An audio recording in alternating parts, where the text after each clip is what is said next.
Good evening, everyone.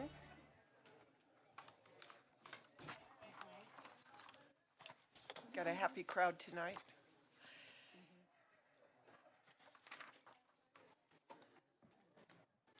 I would now like to call the May 2nd, 2023 Longmont City Council Study Session to order. The meeting is being live streamed at the city's YouTube channel, also at longmontpublicmedia.org/watch, also on the Comcast channels 8 or 880. Can we have a roll call, please? Mayor Peck, Present.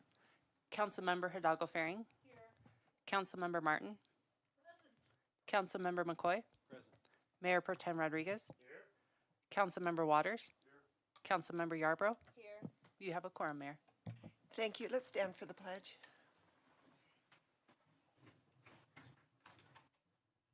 I pledge allegiance to the flag of the United States of America and to the republic for which it stands, one nation, under God, indivisible, with liberty and justice for all.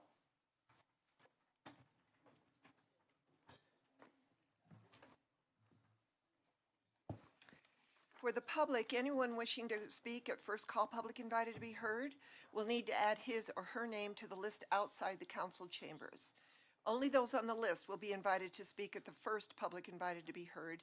Each speaker is limited to 3 minutes, and we need your name and address. We have motions to, do we have any motions to direct the city manager to add agenda items to another meeting from councilors? Seeing none, the next thing on our agenda is public invited to be heard. However, I'm going to augment the agenda to read a proclamation as I see many of the board members in the chamber. So this is a proclamation designating May 7th through the 13th, 2023 as Public Service Recognition Week, recognizing advisory board members in Longmont, Colorado.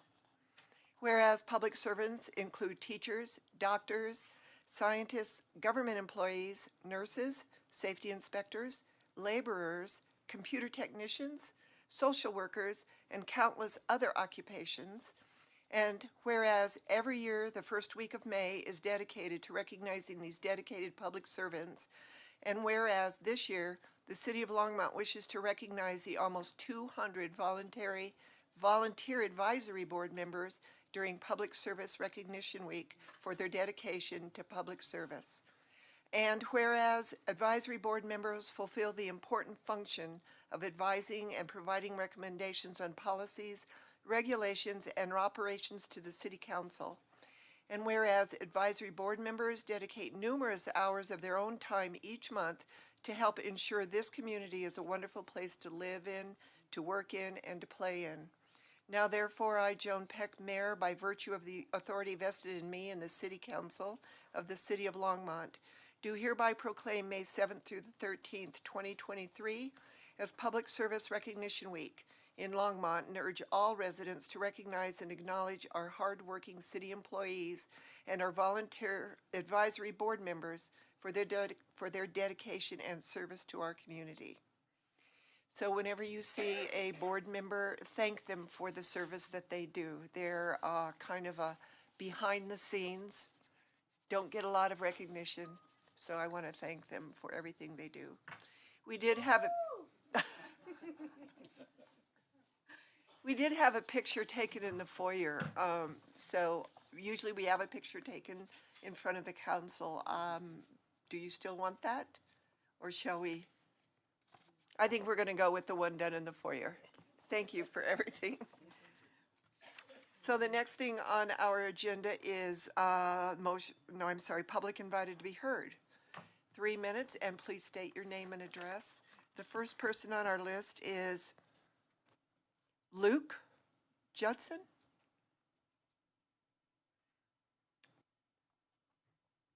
Oh, and I do want to say, as I look at this list, that these are students from the CCAP project at the Silver Creek High School. Luke, can you have the microphone turned on, please?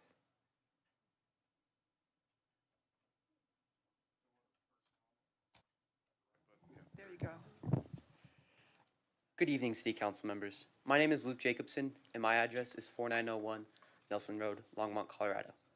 I'm here with some of my Silver Creek Leadership Academy classmates to share with you our capstone projects. I was diagnosed with type 1 diabetes when I was 3 years old. Being diagnosed at such a young age held me back because I lost a large majority of my speech between the ages of 3 and 4, which therefore made me struggle in the school. Luckily, I received a lot of help from the St. Vrain Valley School District speech pathology, occupational therapy, and special education support. 14 years on, diabetes is the biggest part of my life. For my capstone, I wanted to combine the two biggest parts of my life together: diabetes and soccer. I applied for an internship with the Colorado Soccer Foundation, who hosts camps for children with type 1 diabetes. When I was little, camps like these helped me realize that I wasn't alone in my fight, and it provided me with lifelong friends. It was at these camps when I was little where I met my mentor for my project, Miss Emily Fay. Miss Fay is the director of programming at the Colorado Soccer Foundation, and she helped me with insight and anything I needed for my capstone project. My role in the Colorado Soccer Foundation was creating a schedule, setting up games, and raising money for their winter and summer type 1 diabetes camps. I filled our schedule with games, crafts, snack time, all to help build relationships with other attendees. Games were created to help kids learn about their group and learn how they live with their disease, as well as providing a fun way to learn about soccer. Ms. Fay asked that I raise money for kids with scholarships who couldn't afford to go but wanted to. I set up a fundraising event at my school during World Diabetes Week, and by the end of the week, I had raised over $1,000, which in some way helped 33% of the camp attendees attend the camp. I can never pay back all the people that helped me with the struggle of living with type 1 diabetes. However, I tried my best to make their lives better. I will be taking with me what I've learned for my capstone project to the University of Colorado Boulder. Before that, though, there will be one final camp from June 7th through the 9th. Thank you for your time. Thank you. Thank you, Luke. Olivia Weiskup.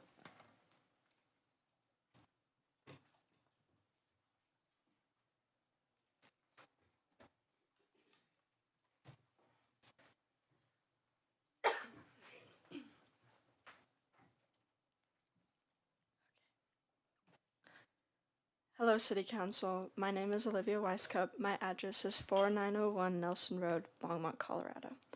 My capstone project is Senior Sentiments, and I'm partnering with Oliver Lang. Together, we are capturing the memories and wisdom of older adults through film and writing.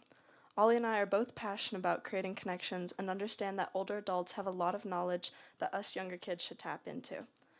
Last summer, my grandma was diagnosed with dementia, and as it continued to get worse, I realized that I should start to write down some of the stories she had while she was still cognitive. As it was sad to see the stories become harder to remember, I enjoyed this bonding experience I could have with her. I've always also enjoyed talking to people after fellowship, during church services, and I've created many great friendships with older adults in my church community. So when it came time to figure out my capstone project, I knew immediately I was going to try and capture the stories and memories of older adults. So far, Ollie and I have filmed and transcribed 4 people's stories. In total, we've collected and recorded 6. Do keep in mind it takes a while to edit and transcribe each of these interviews. A name to recognize in one of these interviews was Leona Stacker, the first female mayor of Longmont. Her effervescent personality and backstory on how she became mayor was one of my favorites to transcribe. Another favorite interviewee of mine was Ollie's grandfather, Roger Lang, who was also mayor for a term and served on the city council for 8 years. In between interviewing people, I was able to visit the Beatrice Hover Assisted Living Center with another SCLA capstone project called Put a Smile on a Senior, run by Leonie Richardson and Sadie Shipman. I managed to make great connections and conversation with the people living there, and I remember hearing a funny story about how you could have an entire date night with only $10. Some goals we have accomplished this semester were finally figuring out a better format for our website where you can see both videos and the transcriptions. This had been a roadblock for a while since the program we were using before was incredibly finicky. Ollie and I also managed to use 2 different social media platforms for this project, those being Instagram and Facebook, which have been rather fun. Most recently, I made flyers with a QR code and a link to a Google form where I hope to hear back from some older adults and their responses on advice they'd give to the younger generation or quick stories they have from their youth that would provide a way to wrap up the project. One of my most recent responses kind of pulled at my heart, and I think it encompasses what Senior Sentiments is trying to do. The response in short goes, I wish someone, when I was young, had made me believe that I was good enough. There's something about youth that leads you to believe we're not enough, and that's so unfortunate. Please believe me when I say you truly are enough. You can't strive for excellence unless you believe in your potential, and it's far greater than you can possibly imagine. It's messages like this one that make stories so unique because no two human experiences are the same, but through sharing and making connections is how we create significance in our bonds to one another. This makes me forever grateful that I can capture the memories and wisdom of older adults. I hope to continue my education at Purdue University next year studying elementary education and business and marketing. Thank you. Thank you, Olivia. Ollie Lang.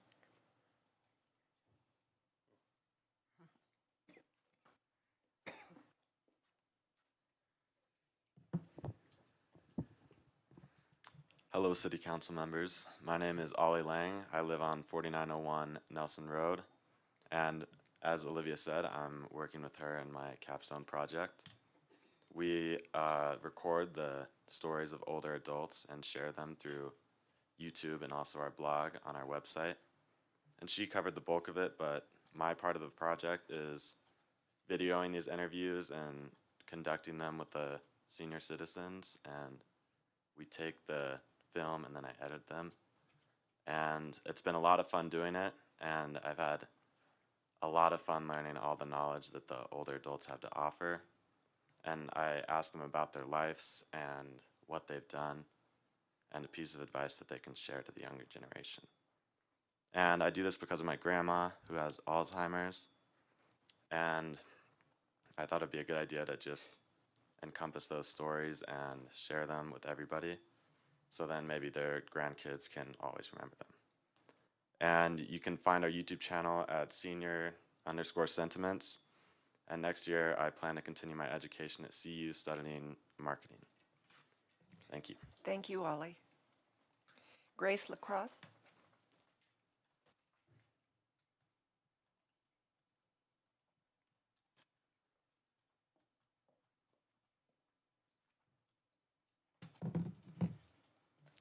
Hello, City Council members. My name is Grace Lacrosse. My address is 4901 Nelson Road, Longmont, Colorado. My capstone project is Silver Creek Unites, also known as Unified Sports or Special Olympics. Silver Creek Unites is a student-coached sports program for students with disabilities. This project started last year, and my partner Alora and I took it over. I have a love of sports, being a multi-sport athlete myself, and I really wanted to focus on making a difference around our school. Our mission is to spread awareness of this program, make our school a more inclusive environment, and to make sure every student has the same opportunities. For this project, we created teams of athletes and student mentors to create connections throughout the school year to compete against other schools in our district and around the state. We coached 2 sports, bowling in the fall and basketball in the winter. During bowling, we put together a bowling match where our athletes played with the Longmont Police Department and Longmont Fire Department. Our biggest accomplishment was winning 1st place at regionals and 4th place in state. After bowling, we made a team for basketball season. Our team participated in practices, tournaments, and games. We finished with 8 wins and 2 losses, scoring 100 points in 1 game. We again held a game against the Longmont Police Department, as well as a Silver Creek Staff vs. Student game, which was watched by our whole school. We also held banquets for both sports with food, awards, and handmade trophies. This project has helped our athletes meet new people, build relationships with many different students, and give them an outside-of-school activity. Seeing the smiling faces on the court and at matches, as well as truly grateful parents, just showed me how much of an impact we had made. And I can honestly say that this project had changed my life and hopefully the ones of our athletes and mentors as well. I'm excited to take all the experiences from this year with me to CU Boulder in the fall. Thank you. Thank you. Alexa?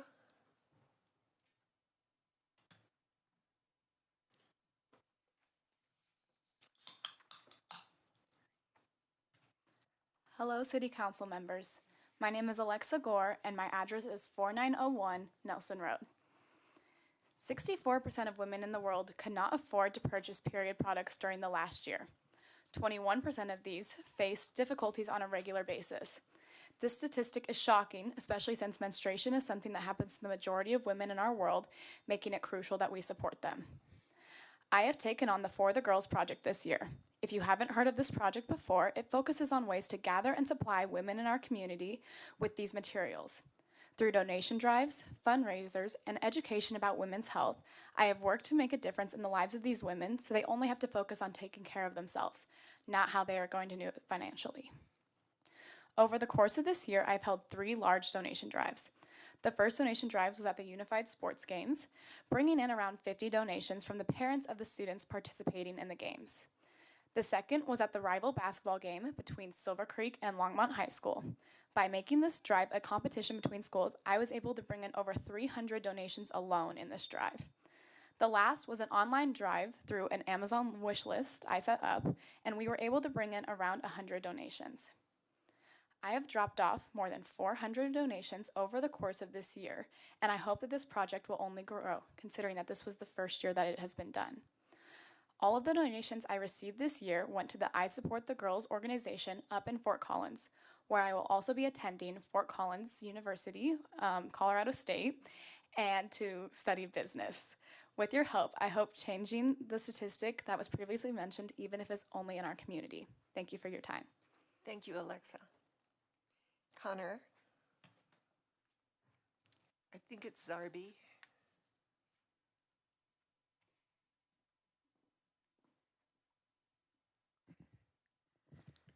Good evening, City Council members. My name is Connor Zerby, and my address is 4901 Nelson Road, Longmont, Colorado. Connor, would you mind just tilting that microphone up a little? You're tall and I need to hear you.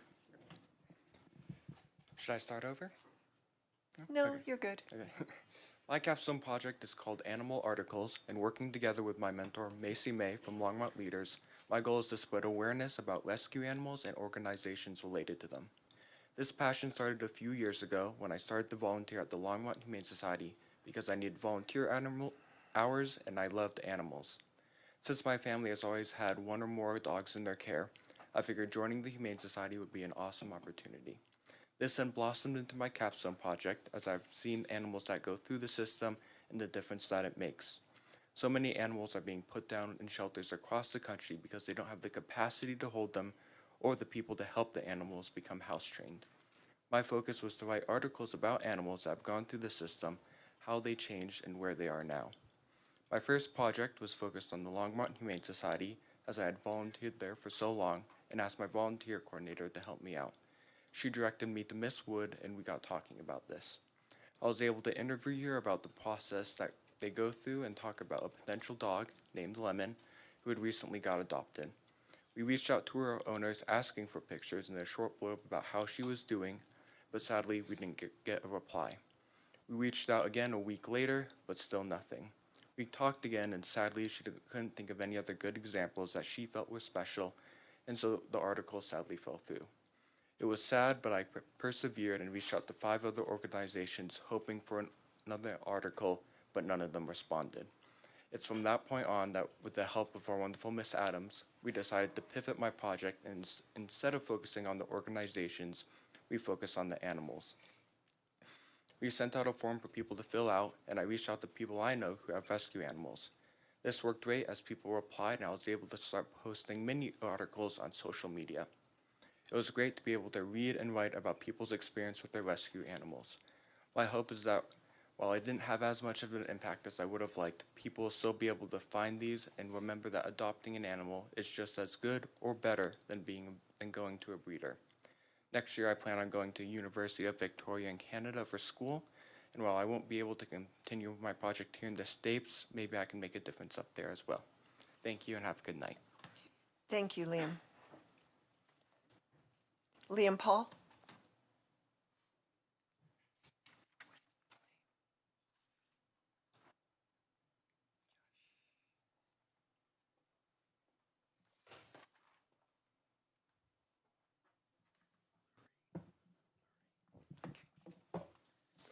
Hello, City Council members. My name is Liam Paul, and my address is 4901 Longmont, Colorado.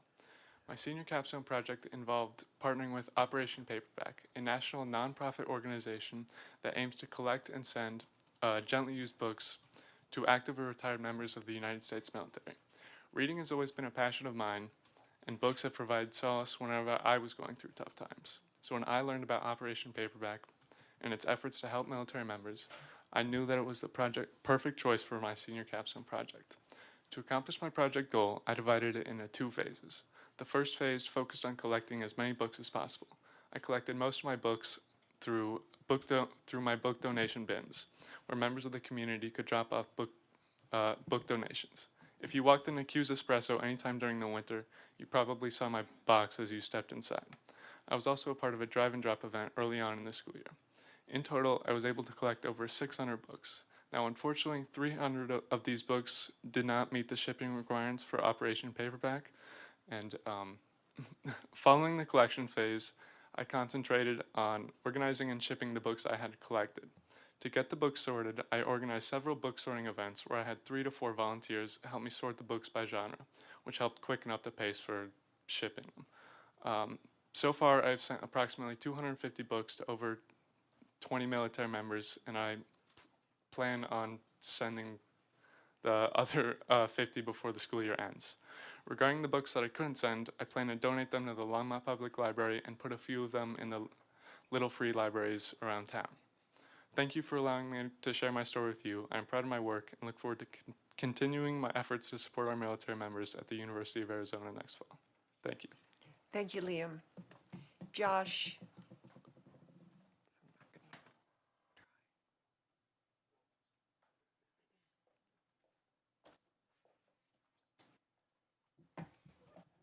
Hello, City Council. My name is Josh Lurie, and my address is 4901 Nelson Road, Longmont, Colorado.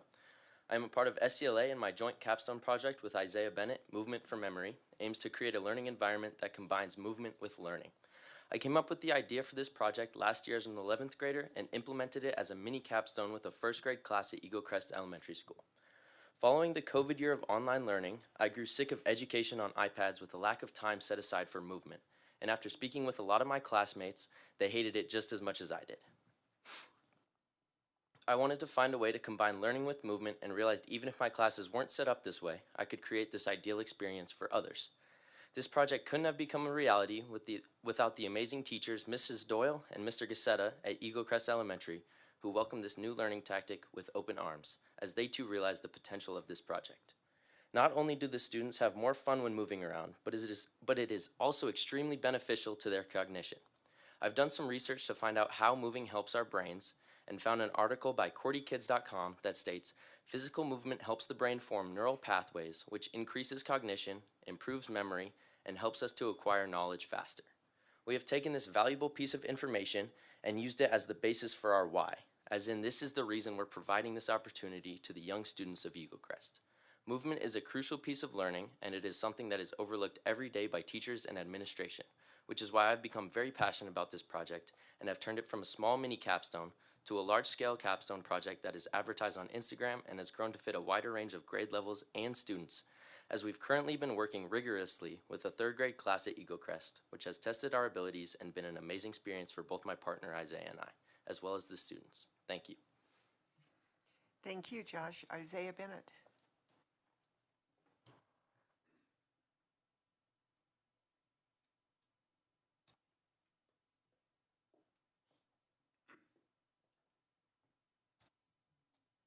Hello, City Council. My name is Isaiah Bennett, and my address is 4901 Nelson Road, Longmont, Colorado. Like my partner Josh Lurie previously stated, we are a part of a senior capstone project called Movement for Memory. Because you have all heard the backstory, I'm going to talk about the present and future of this project. This year, my partner Josh and I reached out to an elementary school teacher at Eagle Crest. This teacher was Mr. Gassetta, and he could not have been more helpful. This project truly worked well because we had a great mentor. We were able to go into his classroom and teach a movement-inspired lesson every month. Throughout these lessons, we were able to get the students moving, active, and along with them having fun and learning new concepts about math. For example, one of our lessons we set up a relay race for the students.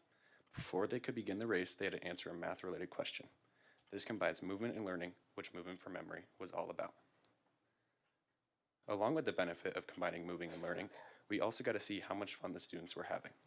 After about week 2, anytime we would come into class, the kids would erupt with excitement. They were truly enjoying these lessons, and at the same time, they were learning important math skills they would use for the rest of their lives. For the future of this project, we plan to pass it down to incoming seniors of the SCLA program. We believe that this project can be a long-running SCLA capstone and even implemented into the schools in our local area. Thank you for your time. Thank you, Isaiah, and that is it for the Silver Creek High School. Good luck to all of you. Lila Kaur. Okay.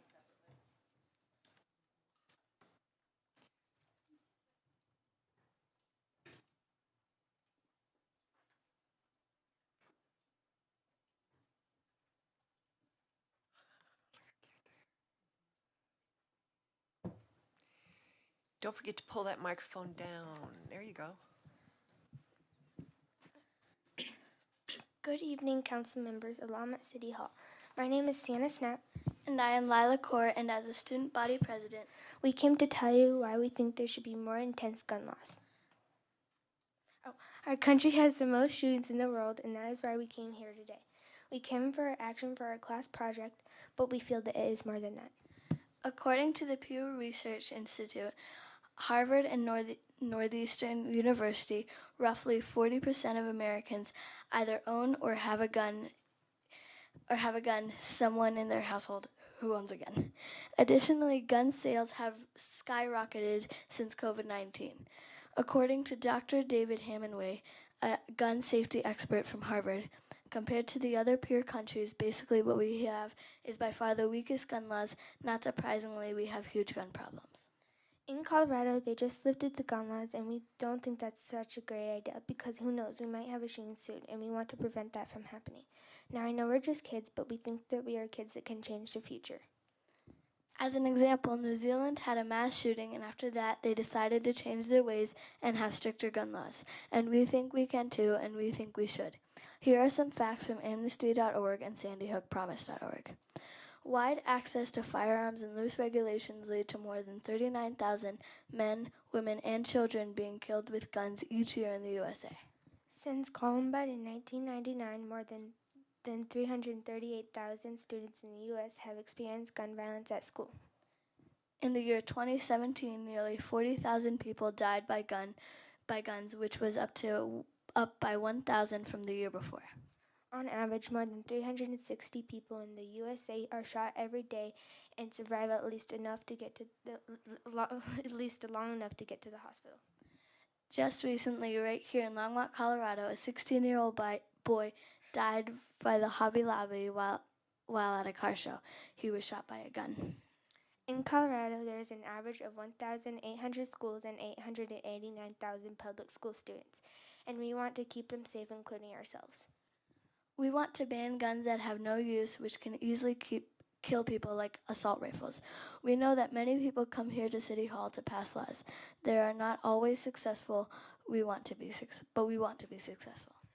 After the Columbine High School shooting, we feel that we should have changed our ways, and we think it's upsetting to sit and watch nothing happen or change. I hope we can all agree that keeping our schools safe is important. We wanted to prove that we aren't the only ones who feel this way. So, we obtained 60 signatures from Longmont citizens who all agreed that we need to ban assault rifles. No one we spoke to disagreed. We hope you agree. Please help our community, and we thank you. Thank you, girls, Lila and Sienna. Lance Whitaker.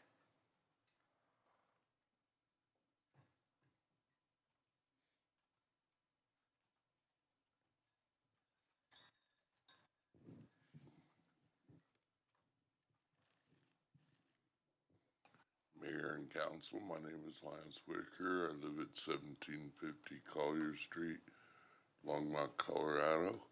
Today is National Teachers Day. It is also National Foster Kids Day.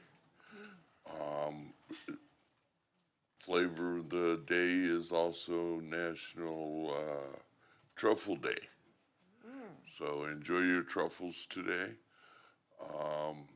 me and my friend were discussing HB 191230, and we were brainstorming over the different business ideas that would have come up, and we came up with something rather unique that the business that I'm proposing would be able to address, and that was PTSD in soldiers. While it is legal for you to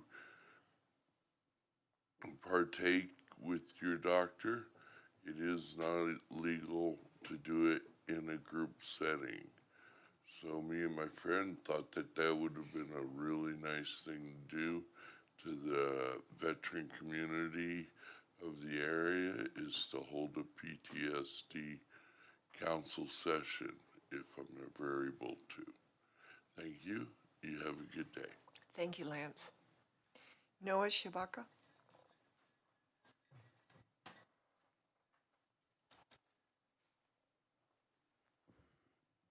Hello, Council. My name is Noah Schabacher. I live at 918 Grant Street here in Longmont.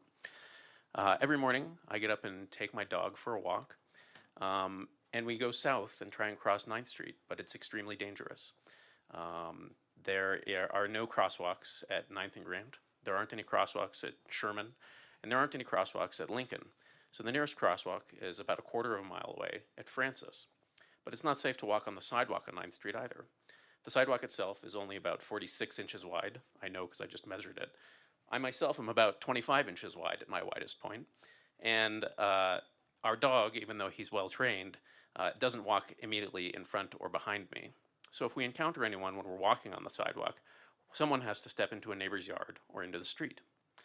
The other problem with this, besides not being safe, is it's undignified.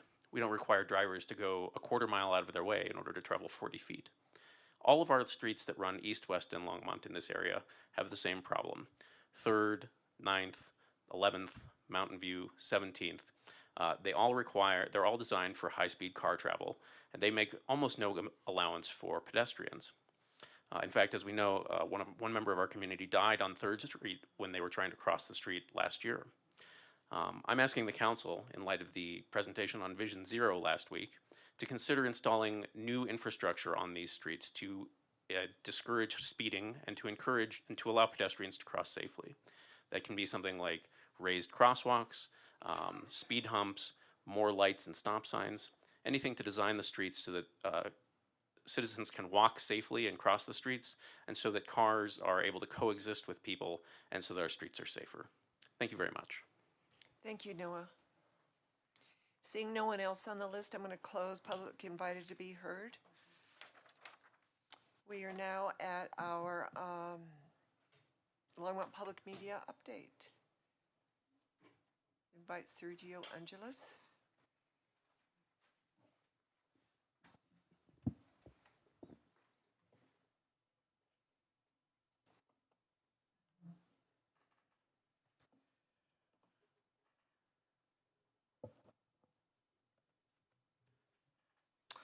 Good evening, Mayor and Council. I'm Sergio Angeles. I'm the Executive Director and Co-Founder of Longmont Public Media.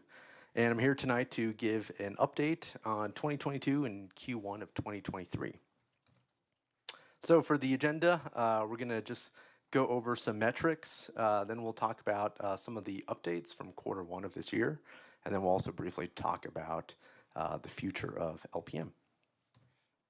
So let's kind of start off with some of the geeky stuff and some of the metrics. So in terms of LPM memberships, so in 2022, we had just a little bit under 370 total memberships. 98 of those are paid and 270 of those are free. You can see that there's just been continuing growth across our memberships from when we started in 2020. And as of the end of Q1, we have 117 paid memberships and 285 free members.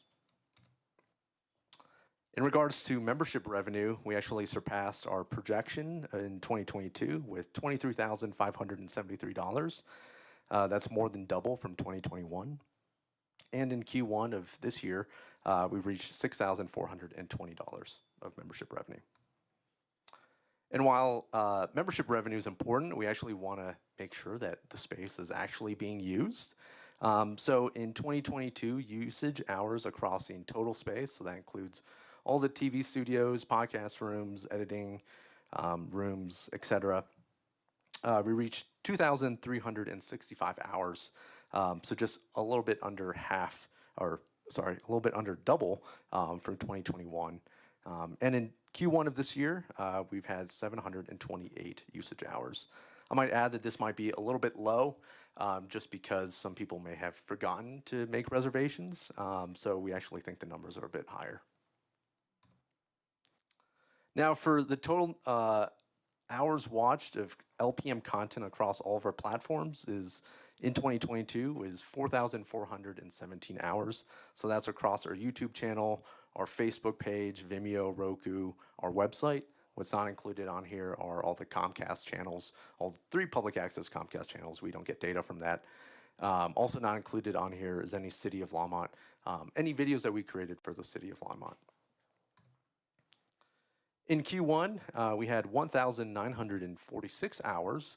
You can see it's almost double what we had last year. The reason for that is we started creating YouTube Shorts. So that's bite-sized content similar to TikTok. So we've been getting a lot more distribution, a lot more reach that way. And since the beginning, so since January 1st, 2020, just a little bit under 30,000 hours have been watched across Longmont Public Media. Now, some of the more popular videos or shows watched in 2022 was Boulder County Tonight pre-election special, the Longmont Light Parade 2022, Winging It Episode 1, Thursday Night at the Museum, Hazel Miller and the Collective, and Rational Politics.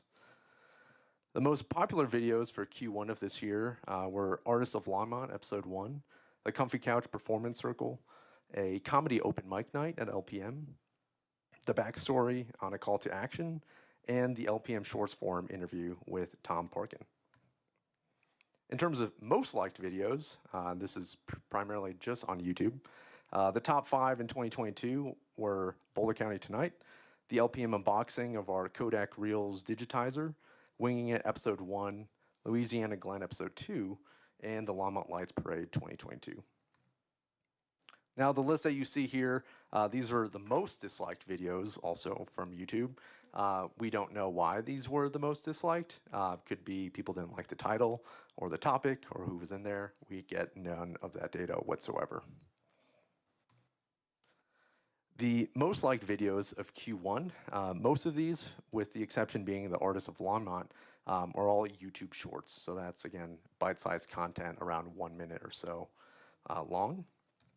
And the most disliked were all YouTube shorts, since we tend to splice some of the content into smaller bite-sized pieces. And since people tend to doom scroll, they may have just not liked any of the content they've seen. What you see on the screen here, these are some of the shows that have been produced and broadcast on Longmont Public Media. I won't read the entire list. There's a wide variety and diversity across shows and content, anything from real estate to unboxing videos to concerts to cultural festivals like the Diwali Fest 2022 to sports games like the 2022 Longmont Cricket Championship. Just a little bit of everything, and we continue just to have just a wide variety of content that we distribute and or is produced at Longmont Public Media. Some other metrics for last year, the total number of users or viewers was 71,600, total impressions 548,000. The average percentage of a video an LPM viewer watches per view is 8.5%, and the average view duration is 2 minutes and 23 seconds. Now the same data only for Q1, total users and viewers was 87,825. Again, that's due to the YouTube short content. Total impressions was 292,000. The average percentage of a video an LPM viewer watches per view is 16.9%, and the average view duration is 1 minute and 5 seconds. So now I want to just talk about some of the updates and some of the stuff we've done last quarter. So first, we applied to 4 grants, one of which is a CDS request. So that's a congressionally directed spending request to U.S. Senator Hickenlooper's office. We were just informed last week that we did make the first round and it passed his office. So we're now in the second phase, which is great news. We don't know when they'll complete that phase, but should we, should this request get granted and approved, we wouldn't see any of that funding till 2024. We've started working with Workforce Boulder County to develop workforce development programs to train video producers, editors, and social media managers. We actually just started the first internship last week for someone who wants to be a video producer and editor. Also in January 2023, we hosted the Creative District Happy Hour. We had a panel of just really incredible local creatives. So we live streamed that, live broadcast that, just had a lot of people in the space, other local creatives who hadn't been in there before, and they were able to just kind of experience everything that we have to offer. We also held the first LPM Shorts film screening. So this is a completely member-created, member-run event by an LPM member named John Williams. And this event showcases local films by local directors and creators.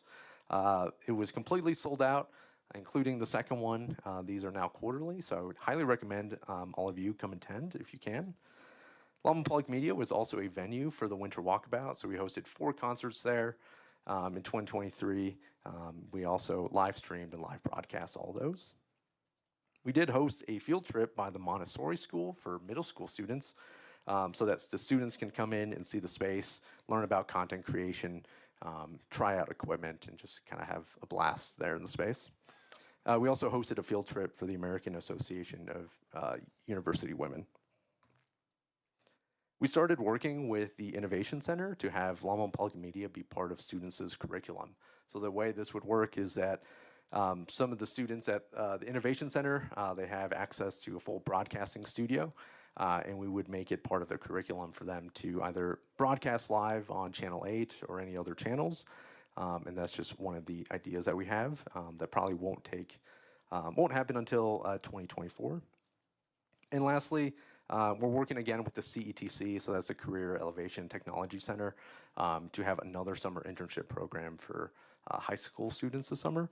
So that'll be starting in June for 10 weeks. We plan to have at least 4 interns this summer. Now you may be kind of wondering, since I announced that I would be stepping down from my role as executive director, why I'm still here, or what's going to happen with Longmont Public Media.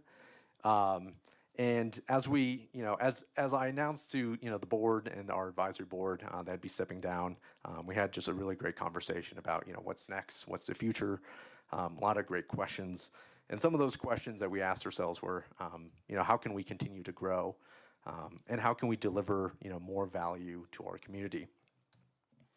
And some of the options that we explored was simply hiring another executive director. We did, in fact, put a job position out. We also discussed, maybe there's someone internally at Longmont Public Media that would be interested in an executive role. And lastly, we met with a bunch of other local organizations to talk about, is there a potential for a merger or a partnership of some kind? And what we ultimately decided was that the best way that we can create a better future for Longmont Public Media was to do that together with Tinkermill, our sister makerspace. You might be wondering, why Tinkermill? We think it's quite simple. We're both makerspaces. Makerspaces are a place for people to come in and gather. Makerspaces have equipment. Makerspaces have people that want to use that equipment to create really incredible things. And makerspaces have people that teach other people how to create really incredible things. At its core, we're both 501c3 educational nonprofits and charities, and we believe that we could cross-pollinate skills, talent, people, culture, community. And ultimately, it takes a certain skill set to be able to run a makerspace. So in the coming months, Tinkermill and Longmont Public Media will sign a MOU to explore a partnership. We're looking at various entity structures like what you see on the screen there. But ultimately, Aaron Horde, who's the current executive director of Tinkermill, will be the executive director of both organizations. And some of the benefits to this partnership is that members will have access to both Tinkermill and Longmont Public Media. We would have lower administrative expenses and overhead. We see that there's limitless educational and content synergies, and we would ultimately become one of the largest makerspaces in the US with over 1,100 members, just here in Longmont, Colorado. In regards to future opportunities to grow, we believe that, well, we've received numerous requests from variety of different people about how can we create a Tinkermill or how can we create an LPM in Mars City. So we believe that this partnership and whatever entity structure we ultimately decide on would allow us to do just that and possibly even launch additional makerspaces, not just here in Colorado, but maybe across the US. So with that, I just want to say thank you. Thank you all for your support in making LPM happen and to thrive. My last day at LPM will be the end of June. So it's been just an honor, and I've been really grateful to have the opportunity to work with all of you, work with city staff, Sandy, Marika, Eric, and Dallas. So thank you. And on that note, does anyone have any questions? Thank you, Sergio. Do we have any questions or comments from counselors? Seeing none, congratulations on what you've done in this past year and a half. It's a much better business organization, it looks like. Thanks, so, Mayor Peck. Thank you. Thank you.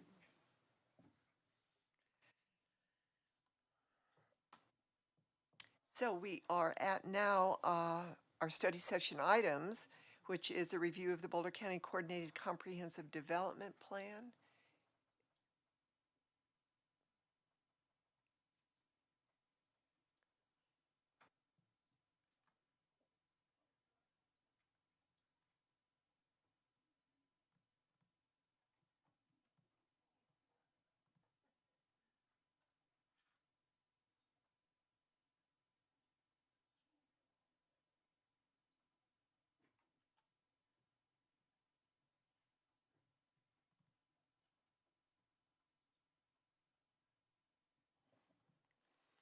Thank you, Mayor Peck and council members. We are going to present the Boulder County Coordinated Comprehensive Development Plan Intergovernmental Agreements to you tonight and get some input. But these are just two of the IGAs that affect planning and development. I should say I'm Glenn Vandenwagen, I'm the planning director. But there's other agreements that we have that affect the perimeter of our planning area as well as development within. We have agreements with Meade, Frederick, Firestone, Weld County, and St. Vrain Valley School District as well regarding schools and their growth within Longmont. But these are two very important agreements, and they both are due to expire this year. So we thought we'd give you a briefing on that and get your input whether you want to see them continue on into the future. So the overarching goal of these two agreements is basically to create a rural development area that surrounds our building area. Physically, the idea is to separate the communities in Boulder County so that we each have our unique identity and we kind of avoid the megalopolis of all the cities growing together.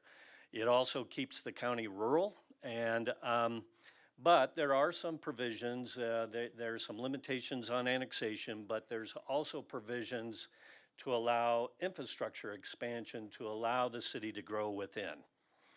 I'm going to cover these kind of backwards in time. We've actually had the Longmont planning area IGA since I think 1997, that we've been continuing to update a total of 3 times and extending the time frame with Boulder County. And then in 2003, the county decided to create an umbrella agreement, which is called the Super IGA. So I'll start with the Super IGA and kind of go over what is provided therein. So it's rooted in Colorado revised statutes regarding intergovernmental agreements, and the overarching goal there is that government should be able to combine their powers for more efficient and effective government. And in this case, it's the city's powers of zoning and annexation and the county's powers of building plan review and zoning as well. So those are kind of the ideas of what created this super IGA. It included initially, back in 2003, all of the communities, including Longmont in Boulder County, which included Boulder, Erie, Jamestown, Lafayette, Louisville, it always trips me up, Lyons, Nederland, and Superior.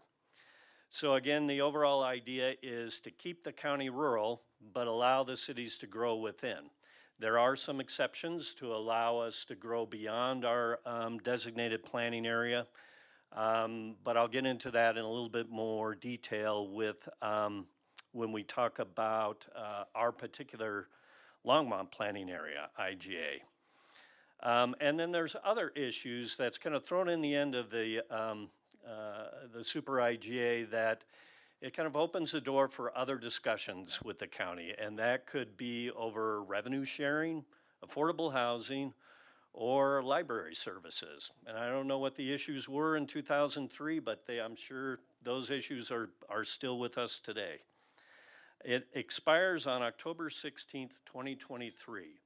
The agreement did allow an opportunity to extend it another 20 years if we did that 10 years ago.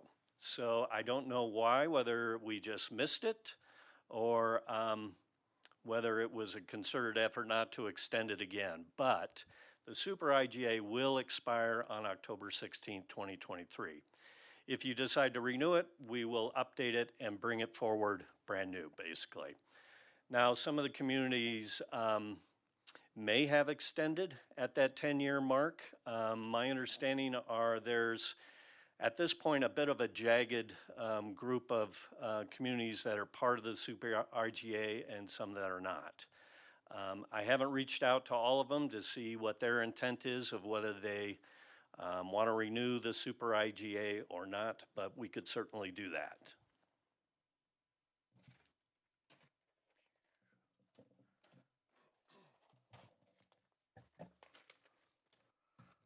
So one thing I wanted to point out is some of the goals of the super IGA of creating that rural open space area around various cities is mirrored in our Envision Longmont master plan. And I highlighted a section of the code that talks about open spaces, many of which are active agricultural lands, are valued by the community for their role in maintaining Longmont's status as a freestanding community. And that's kind of the idea. From an urban design standpoint, the communities ought to stand alone physically within Boulder County. The other exhibit to the right shows some of those neighboring communities that we also have IGAs with, Meade, Firestone, and Frederick. And as you can see on the left, the exhibit, we have pretty much completed that circle of open space around Longmont's planning area. And I will note that David Bell is going to be queued up in a future study session or meeting to talk specifically about the acquisition of open space and what that looks like today. But I wanted to point out that it is still a part of our Envision Longmont. This is the super detailed map for the super IGA that shows all the communities and the rural preservation areas around each community in Boulder County. Just to define a couple of the things you see on the map, the kind of ochre color or light tan color are those areas within our planning area that potentially could be annexed.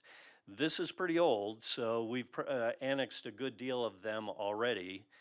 And then the darker area around that is the area where we create our underlying plan, they call it, in the super IGA, and that is our Longmont Planning IGA. And that's where the more specific rules of how we annex in that area or expand into that area are described. And then the white areas are the unincorporated rural lands, which are basically way outside these underlying plans.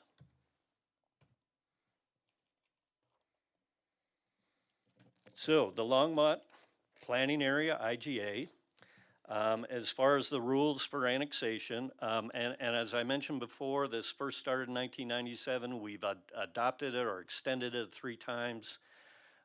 This agreement could be approved as is if we do it prior to July, I think, 15 of this year. So we did want to bring it forward.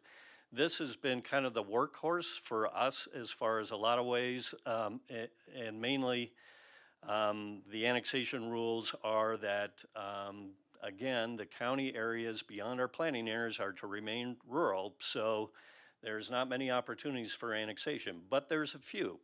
One might be they actually, from an economic development standpoint, they laid out a situation where we might get a large industrial user that's interested in developing in Longmont, but perhaps we don't have an appropriate site, but there might be one in Boulder County that we could annex and provide utilities. So they have a very specific section for that possibility. I don't know if it's happened in the county, but it's in there as of now. Basically, you cannot give a reason that the land in Longmont is too expensive. That is not a reason why we could allow a user to locate outside our planning area and annex them. Any existing subdivision that's located on the perimeter, I think the county would love to have us annex, so that's a possibility. And then there's the transfer of development rights, which it states we could annex a receiving site. And I'm not an expert in the county TDR system, but basically the idea is remove development units off land in the county that they want to preserve and move them onto another site where you may be able to create a little bit more of an urban density. Sometimes they're within the city's planning area because we can provide utilities, but there are some adjacent. Certainly, and then they always will put a conservation easement over that receiving site. So the Longmont Planning Area IGA says we could annex those sites, but only after the county has removed that conservation site. And you might be familiar with Canamona Estates. That's exactly the situation that's going through right now. So that's their main way of creating the open space around the perimeter of the city. There's also an agreement that Boulder County will not purchase open space within our planning area unless the city council agrees. And I believe that has happened on a few cases. We certainly have a large amount of open space that's on the north end of our planning area where, and I think it was purchased by Boulder County. We use this agreement quite a bit with infrastructure expansion. The agreement basically says, yes, we're going to limit expansion out, but we won't allow that to hinge on utilities or roadways that need to serve the planning area. So staff has, and basically there's language in that they will take those permits and move them ahead of the line. There's a process in the county called a 1041 process, which can really extend out in an infrastructure project. It basically requires environmental review and looking at different alternatives, and it can stretch out much longer. But we've been pretty effective in using this IGA to create some infrastructure really rather quickly. So we have tested that requirement. Here's what our planning map looks like. Again, this is really old, but it does pretty accurately show our Longmont planning area. At this point in 1997, the green areas are the open space areas that had been acquired. As a part of the TDR process, the county uses a zoning mechanism called non-urban planned unit development. So those areas are shown. And again, those areas that are within our planning area that have that zoning Certainly we can annex, we just refer it to the county, and you've seen a bazillion of those, I'm sure. And then they also threw in that there's these 4 subdivisions that kind of grown over time up north of our planning area, and we could annex those as well. I'm not sure why we would. I'm sure it would cost a lot to provide. I don't know, maybe we provide utilities to those areas? Do we? Do you know? No? Okay. Yeah, the yellow ones up at the top that are numbered. We don't provide utilities. Okay.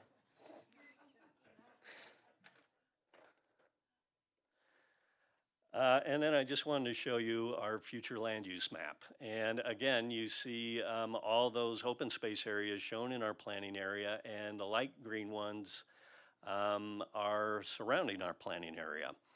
So I think what you'll see when you see the detailed presentation on the open space acquisition process that the city has gone through, we have pretty much surrounded the community at this point. So we've pretty much implemented these agreements. So that's why we're asking direction from staff. One is direct staff to work with Boulder County staff to renew the super and the Longmont Planning Area IGA, or direct us not to renew the IGAs, or something in between, whether it's with conditions or not. And I guess, and we have been talking to staff. I think our staff feels there is value in the Longmont Planning Area IGA because we do have infrastructure projects out there. If it can help us move those through the process, that would really be beneficial. We may have all the open space, and maybe there's not even an opportunity to expand beyond our planning area, but at least for the benefit of getting the infrastructure in, there would be some benefit in the Longmont Planning Area IGA.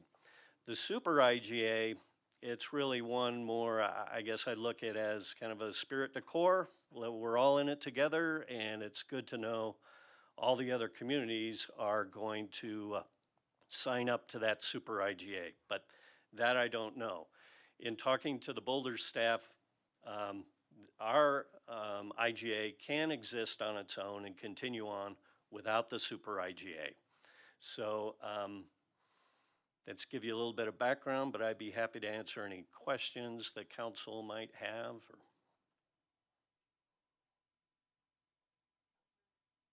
Councilor Martin. Thank you, Mayor Peck. Yes, it was very interesting to see the evolution of the maps. What I'm not sure I really understand is, especially with the Longmont Planning Area IGA, what the terms are, what the give and take is among the signatories. You know, why do we need it? Does it give us, does it make annexation simpler? Does it make it like a use by right? You know, I mean, what do we get? What do we give? In the super IGA, basically that just sets the rules for everybody. So at least we know that Erie is playing by the same rules we are. With our LPA IGA, we still reference the annexation to the county regardless. So I don't know that there's a whole lot of give and take other than they have committed to working with us on the utilities that are needed for the city to expand. And that could also be it could be a trail. It doesn't have to be a roadway. Phil is working with them to extend the St. Vrain Trail beyond our western planning area up to one of the lakes up there. I can't think of the name right now, but there's other projects like that for use in the open space areas. Well, so I'm still missing, you said the super IGA sets the rules. Well, what kind of rules are they? Like who you apply to for this or that ask? I mean, I have no idea. It's really specific to annexation and acquisition of open space. So there are some provisions where the city could go extraterritorial with utilities and provide utilities for whatever reason, up to 2.5 miles out. And then it's kind of their agreement that they won't come and buy open space within our planning area without your approval. Okay. That's how I read the basic balancing. Yeah, okay, that clarifies it a bit, thank you. I think part of it too, while it, obviously the issues when this was initiated are different than what they are today. Prior to many of you all being on the council, we had brought all the councils together where we had a joint meeting specifically talking about affordable housing, agreeing to the 12% goal, and multiple cities passed resolutions. But there was really nothing with teeth that said, here's what we're going to try to do. That could theoretically be something that we try to put into a super IGA, is really everyone committing to that 12%, minimum of a 12% goal. When we talk about the more specific IGA, what I think Glenn was also referring to is we look forward to the expansion in Nelson Flanders and really working with our water system, the tank there.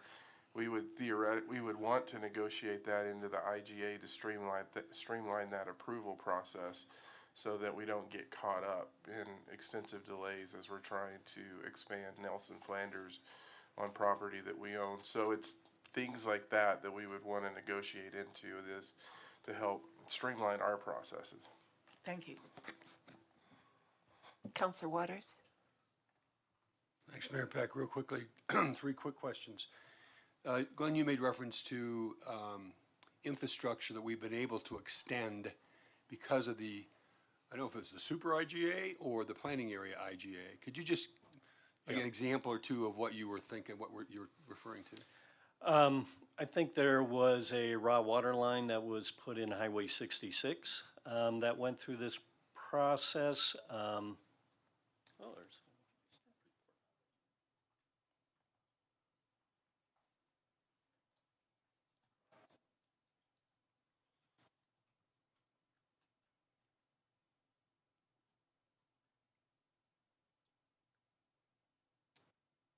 Okay, an extension of the county approval of conditions of Longmont's planned Clover Basin water line. We basically got additional 10 years to get that done through the IGA. Permitting Longmont to construct raw water pipeline to the Highline Ditch to deliver water to the Nelson Flanders water treatment plant that Harold just mentioned.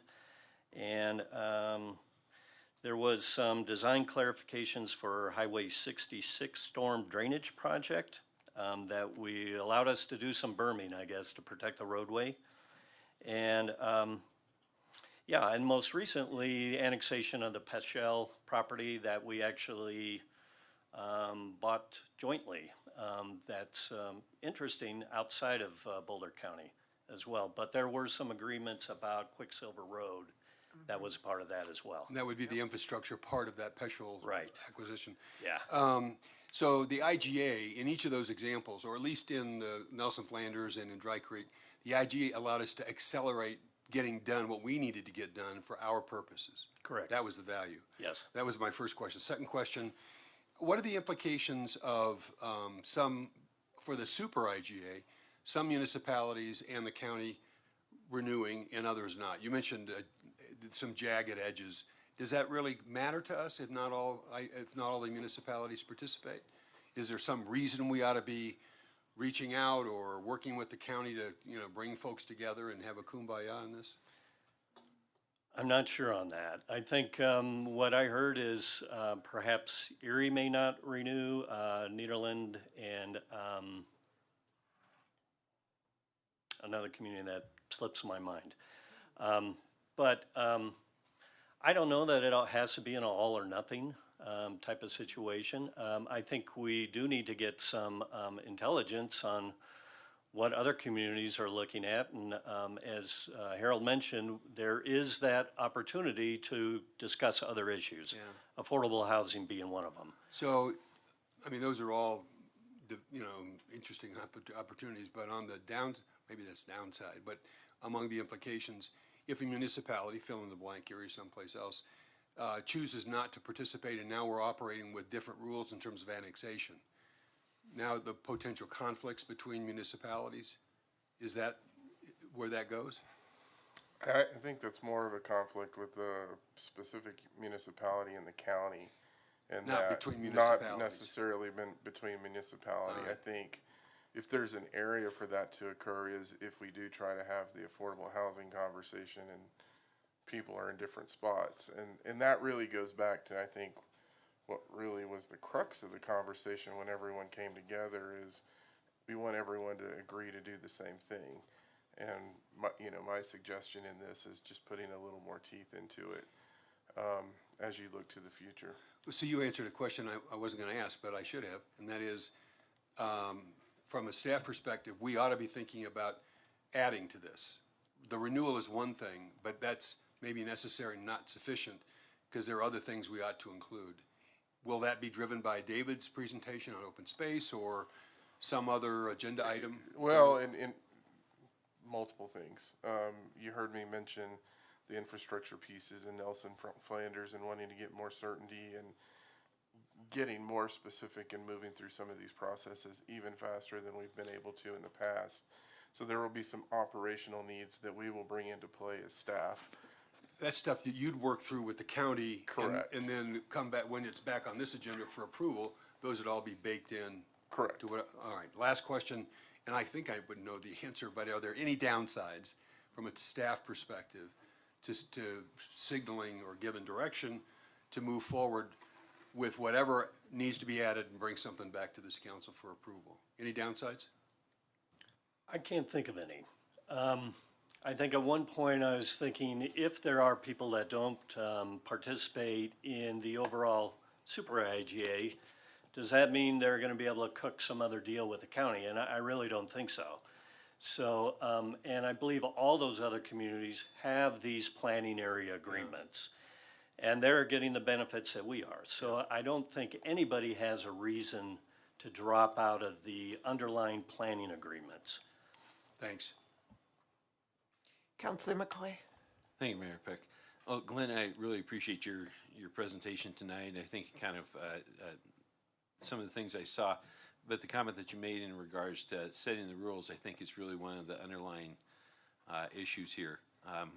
When I was looking at the map there where you showed Longmont and the open space and then its neighbors, and I think it kind of shows, we see Meade and we see Firestone really kind of getting into that area that would have probably been, we weren't in an all-fire rush to develop those, so for some strange reason they felt compelled to go into that area, which would have probably been a logical area for Longmont to develop at some point, maybe 20, 30 years, and they got a little bit trigger happy to move into those areas. And so then I look at that and I think, not that I think we have to worry here in Longmont so much about Erie. I think that they've kept an ongoing battle with Lafayette and Superior and that area to keep their energy focused in that area. So I don't think they're going to be trying to move towards Niwot or anything like that. But I think that the issue is here is that if we don't have some sort of rules, what do we got? And I think it's really critical to see how we control our own destiny here in Longmont, and also at least have a say from a standpoint from a governmental entity and group, how the rest of the county fares. If we had seen that same sort of aggressive behavior from Meade and Firestone from, let's say, Lions, we'd be kind of going like, what's that about? And it was pretty clear in some of those cases that they really didn't have the water, they didn't have the infrastructure or anything else to go there. It was just, they were going to try to show us. And so I think this is one of those things that we kind of have to do to make it work, so at least we're talking to the people that we are most likely to have interaction with, and then we can deal with some of the other issues maybe in Weld County at some other point. Yeah. I think one advantage is, at least what I learned from staff, is they would really love to have Longmont sign on to the super IGA because they can show the other communities. Look, Longmont did it. You know, it's not something to be feared, and there's an advantage to it. So maybe we have a little bit something to twist there. Mayor Pro Tem Rodriguez. Thank you, Mayor Peck. Harold, you cited affordable housing as one.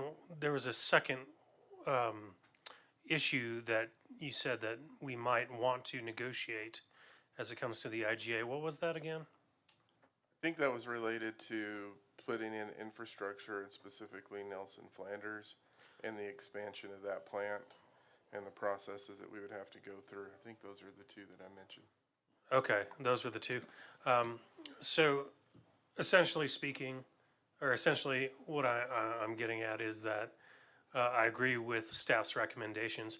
And so I would move to direct staff to negotiate the renewal of the IGAs with recommendations about affordable housing and infrastructure and any other items that staff may feel is pertinent to the IGAs. Okay, so the motion to renegotiate with the other municipalities with the addition of what Mayor Pro Tem has asked for, and it was seconded by Councilor McCoy. I do have a question before we vote on this. What if all of the municipalities agreed to be in a super IGA and an issue came up, but we didn't think it would be something we would want to partner on? What would the blowback be from that, or would there be any? Do we commit to being a partner on a project with the others automatically because we are part of the super IGA? I don't think so. I think this is just a high-level framework, but I don't think it has us commit to anything in particular in what we're going to do. Okay. Okay, Yeah, great. I believe all the signees would have to agree to any kind of major change to that super IGA too. Okay. Great. So let's vote.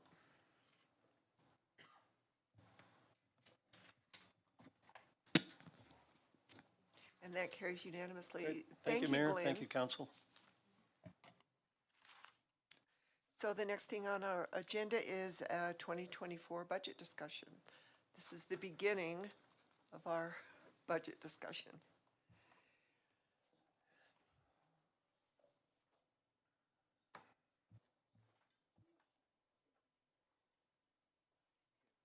No, go ahead. I don't care.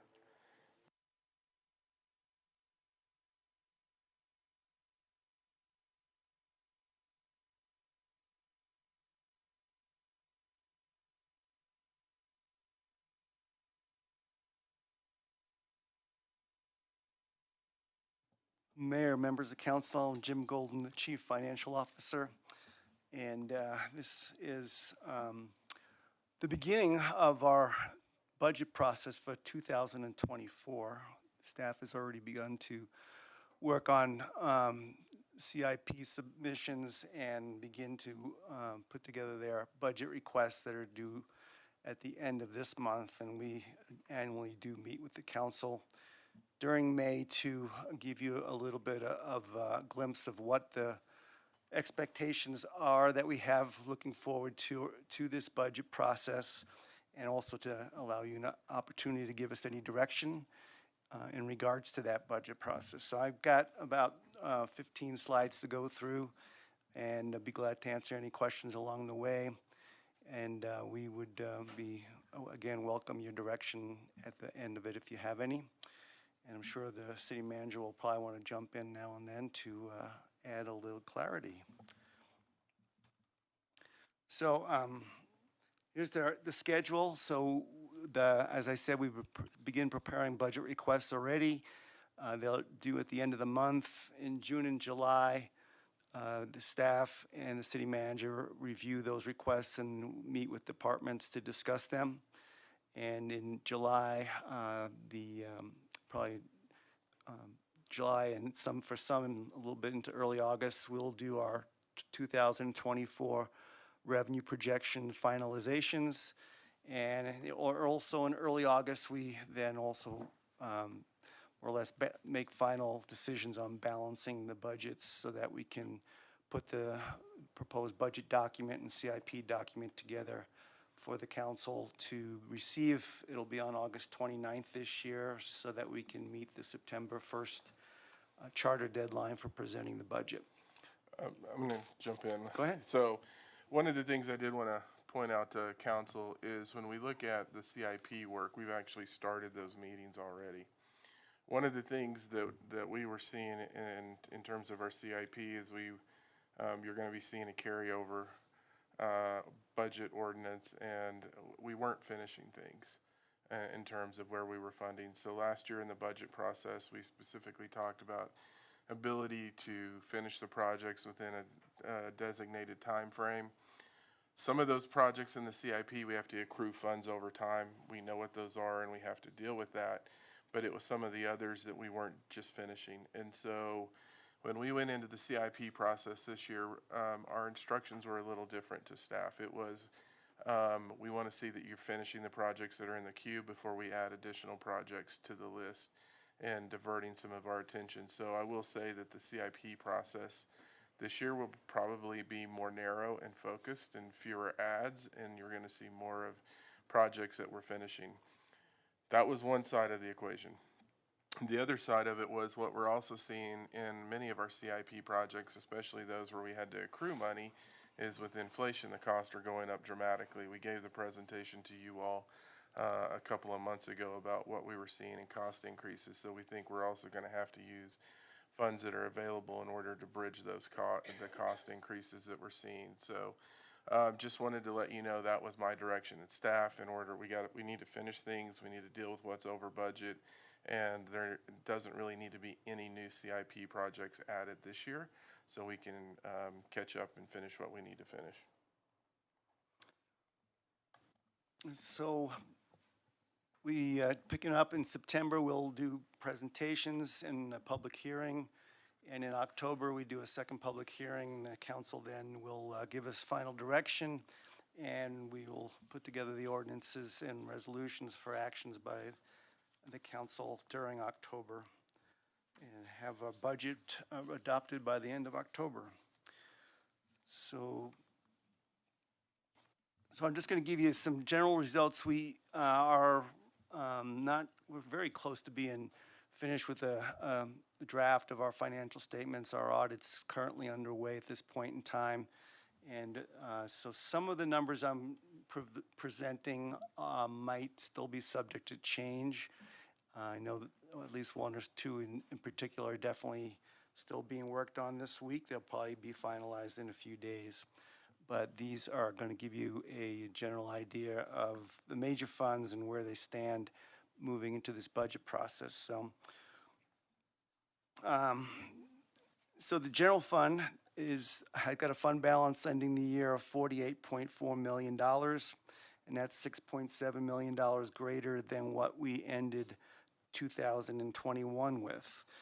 That $6.7 million difference in general can be attributed to about $2.5 million of emergency reserves that the council designated in the 23 budget process, $1.7 million of carryover, greater amount of carryover than we had in the previous year, and then there's another $2.2 million of basically uncommitted available fund balance. So our total general fund specific fund balance, there's actually, we have under our accounting requirements, we have to include the Art and Public Places Fund as part of the general fund in our annual financial reports. So we're backing out the Art and Public Places Fund and a couple other smaller entities, and the general fund specific fund balance is $46.6 million. We have a $5.6 million TABA reserve and $13.4 million emergency reserve. So that's a total of $19 million of emergency reserves. We've talked about TABA reserves in the past. They're very hard to really access, so we've had our own emergency reserve requirements over and above that, and that's moved up to $13.4 million with the actions taken in the last budget process. We have $8 million of encumbered or carryover type expenditures. That's one of the numbers that I know will change and will go downwards, and when it does, it will increase the final number down at the bottom. But we have 6.28 million of fund balance that's assigned for specific purposes. Majority, about 2/3 of that is the oil and gas monies that we have set aside for those related purposes, and then there's some other major and some minor areas that we have assigned monies for. We have 5.24 million budgeted for one-time expenses in the 23 budget, so that was again from our 23 budget process where we used fund balance for one-time expenses. And then we have $1.13 million of non-spendable restricted reserves. And finally, $6.9 million of available fund balance moving into the 2024 budget process for a one-time type of expenses. And as I mentioned, that number will go up a little bit more for ending the year of 2022. And then as 23 goes on, if we project that operations will generate any savings, that could also increase that. So a little bit more on those results. So where does all that extra money come from? On the revenue side, the sales tax revenue amounts those were very significant. It was about $4.26 million more than what we had budgeted for revenue in 2022. The Excel franchise fees were very significantly higher than budget, about over a $500,000 higher than budget. And plan check fees were over $400,000 over budget. So those are the major amounts that generated some fund balance. And as well, we had some significant savings on the spending side as well. Our emergency reserves, I referred to the $13.4 million already. That equates to an 8% emergency reserve and now a 4.87% stabilization reserve. And our goal, stated council goal, is to move that up to 8% in the long run. We were at 4.15% last year. Moving on to the public safety fund results. They ended the year with a total fund balance of $13.1 million. 7.8 of that is uncommitted at the end of 2022, though we have since during 2023 already appropriated $1.25 million of that for a CIP project. And then we've got an 8% emergency reserve in that fund of $1.4 million. A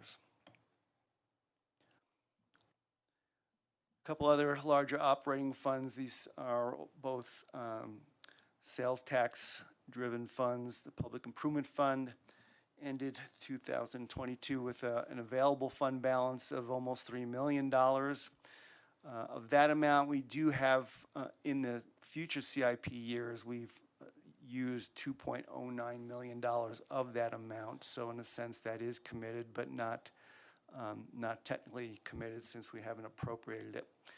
And so that leaves us a fund balance of uncommitted dollars of a little over $900,000 going into this budget process in the Public Improvement Fund. Street Fund ended 2022 with a total fund balance of $28.3 million. And of that amount, $6.6 million is uncommitted. So the rest of it is carryover, projects in process, things like that. And since the end of the year, we have also appropriated $1.2 million of that in 2023 for projects. So now I'm going to talk a little bit about the revenues. First, sales and use tax revenue. Last year, we finished up 9.4% over our budget or I should say over our previous year of 2021 in sales and use tax revenue. Yeah. sorry. Would you mind taking questions now, or do you want us to wait? No, anytime's fine. Okay. Counselor Martin. Thank you, Mayor Peck. Back to the street fund. It was a weird winter, and what's said around town is that the damage to the streets is greater than in an average year. Is that going to affect allocations, or do we have a problem in budgeting because of that? So generally, if you remember when we talked to you about the projects and where they were sitting and the cost overruns, the good news is, in terms of the bids that came in on the resurfacing project, based on what we have bid out, that's, I think, the one bid that came in where we needed it. So in terms of the work for 2023 on the street reconstruction, based on the plan that we have, that's planned to move forward in 2023. There may be some operational requirements that we have to deal with in terms of the potholes that we're seeing, and then reassessing in what's going to come in the next year as part of this budget process and what we were able to get done this year. At the same time, and you'll see this at a later slide, would remind you all that we have First and Main Transit Station that we need to deal with. We have Kaufman Street. We do have a plan to deal with those, which is utilizing a lot of the fund balance that Jim is talking about over this year and next year, as we're trying to balance that out over time. Thank you. Counselor Waters. Quick, Jim, on slide 6, the one you're on, that K should be an M, I suppose. Just if I read the paragraph. 2.9. It's not 2.0, 209,000. It's 2,900,000 or 2,090,000. The two.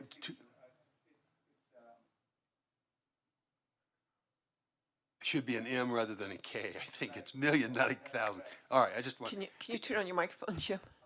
No, it's okay. That's correct. It's 2.09 million. Million. That's what I thought. As I'm making notes, I don't want to I don't make the wrong note here. As long as we're on this slide, I also have a question. When you talk about the Public Improvement Fund, what does that encompass in public improvement? So the Public Improvement Fund, so we have a 2% of our non-earmarked sales tax is split between the general fund, which is kind of operating type expenses, and then the Public Improvement Fund gets 15% of that money for capital projects. And these are capital projects not that don't have a funding source, let's say like an enterprise fund or designated sales tax like streets. And so we use that for a number of different purposes that might be tied to general fund type services or operations. And you'll see a lot of parks type projects. We have recreation services in there, and then we have a lot of city facilities are funded through there with the recurring type expenses that we have for maintaining our facilities. It also, when we did a bond issue, excuse me, in 2019, the last election that we had to do the rehab for our facilities, we did that out of the out of the Public Improvement Fund for, we did it through a bond where we put the money in the Public Improvement Fund. So those projects are also a part of this and make up this fund balance as well. Okay. And on this one, to kind of talk about it, it is re-roofing, it's flooring. I mean, you'll see a lot of just basic facility maintenance that's capital related in this. One of the things that we are seeing in terms of the bond projects, and as we got into this building, the library, and now the public safety building, it just seems like they're the gifts that keep on giving, and literally every time we go into a wall, we're seeing more and more issues, and so we know many of these projects are starting to push the budget to the point where I think we wanted to have, I think we had some money we wanted to spend on the assessments of some other buildings, but it looks like on these three, it's going to take that and probably more money from potentially the Public Improvement Fund or the Public Safety Fund to finish out those projects, just because I think the amount of damage was a lot more than anyone anticipated. And that's kind of why I brought this up, because we're always going to have a maintenance problem on these buildings, on all of our buildings. So when I look at the reserve, your emergency reserve accounts, why don't we have a reserve that we're building up specifically for maintaining our assets? Because what I wonder, and I don't know, you'd have to educate me on this, because it just is a public improvement fund that encompasses many different things, not just maintenance on our buildings. Are we, depending upon what the issue is, are we taking from one project that we had decided because we have an emergency in another? And because we have 904 million, 496,000, no, that's not million, that's thousand. That would be the reserve we need. That it's uncommitted this year, is there any way we can put those uncommitted funds every year in a reserve account specifically for maintenance on these buildings? Because as you mentioned, Harold, when we look at them, when they come to our attention, they're hugely expensive. It's not, I don't know, that's just a suggestion. I've always wondered why we don't have a maintenance reserve on our assets. Yeah, I think when we look at the buildings that we're working on now, the work that we're actually doing, that we've completed on this one in the foundation, the library, and then now public safety, is that's really projected to add another 50 years life expectancy to those buildings. The key for us is to have, as we look at ongoing operational dollars, and we look at some of those other accounts within the public improvement fund in terms of roofing, is to make sure we're funding those appropriately as we're moving forward. I think what you're also talking about is the concept of a replacement reserve, which if we looked at some of the projects that we put on in terms of potentially on the ballot, that is including that kind of concept of a replacement reserve to deal with this in the future. But I think we're making a lot of progress on this. I think in terms of the buildings that we have left, it's the rec center, of which that's one that's tied into the other project. The Children, Youth, and Family is one that we're seeing with some issues now, and then the memorial building, and I think that takes care of the majority of them. seniors, until the next assessment. And then they're all going to start recycling again. And so that's where we've got to figure out on the operational side, we have to bring this all together. Okay. But we're in catch-up mode right now because the work that I think we're doing on these buildings probably should have been done exactly 20 plus years ago, but excuse me. But we're okay, making progress. If something drastic happened, that's when we would look into the emergency stabilization reserve, but we were able to manage this through our existing resources. Okay, thank you. Just a suggestion. Councilor McCoy. Thank you, Mayor Peck. So Harold, sorry for pulling you back right as you're trying to mid-cough there. What I kind of heard from you during our council retreat was exactly what you're kind of conveying here, in the sense that this was kind of a maintenance year to kind of get things cleared up, the things that obviously were in our worst, were in the worst case, condition.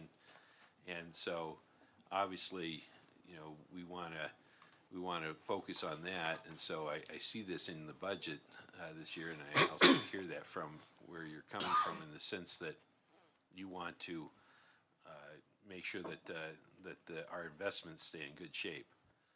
Is that what I'm hearing? Okay. Yeah, and I would say it's been probably 6-7 years of maintenance work. Yeah, and we have a few more years to go. So kind of for the public's education on this, just wanting, so they can see that, where we are sometimes, and then we're up against other obstacles, obviously, in regards to, manpower and everything, like everybody else is. Correct, and then inflation on top of that. Right. Unfortunately, we've talked about this before, the millions of dollars that we put into this building, the library, and public safety. Public safety is a little bit different because we're trying to build in some space into what we're doing based on the curve that we talked to you all about that has to be removed. Might as well add space when we're doing it. But the majority of the work we're doing, you can't actually see it. I mean, if you look at this building, the front column columns we worked on, and then you see a new railing. Everything else was really redoing the post-tension slab, and now all you see in the garage is a ceiling. And so this was really core foundational work that we're doing, and what we did, you can see under the carpet where they were stitching the cracks and everything else, and so this was as basic as it gets. That's what I wanted the public to hear, so that they understood, because that's clearly not something that we see. It's not the beautiful things. It's Right. it's the things that just keep us going. Thank you.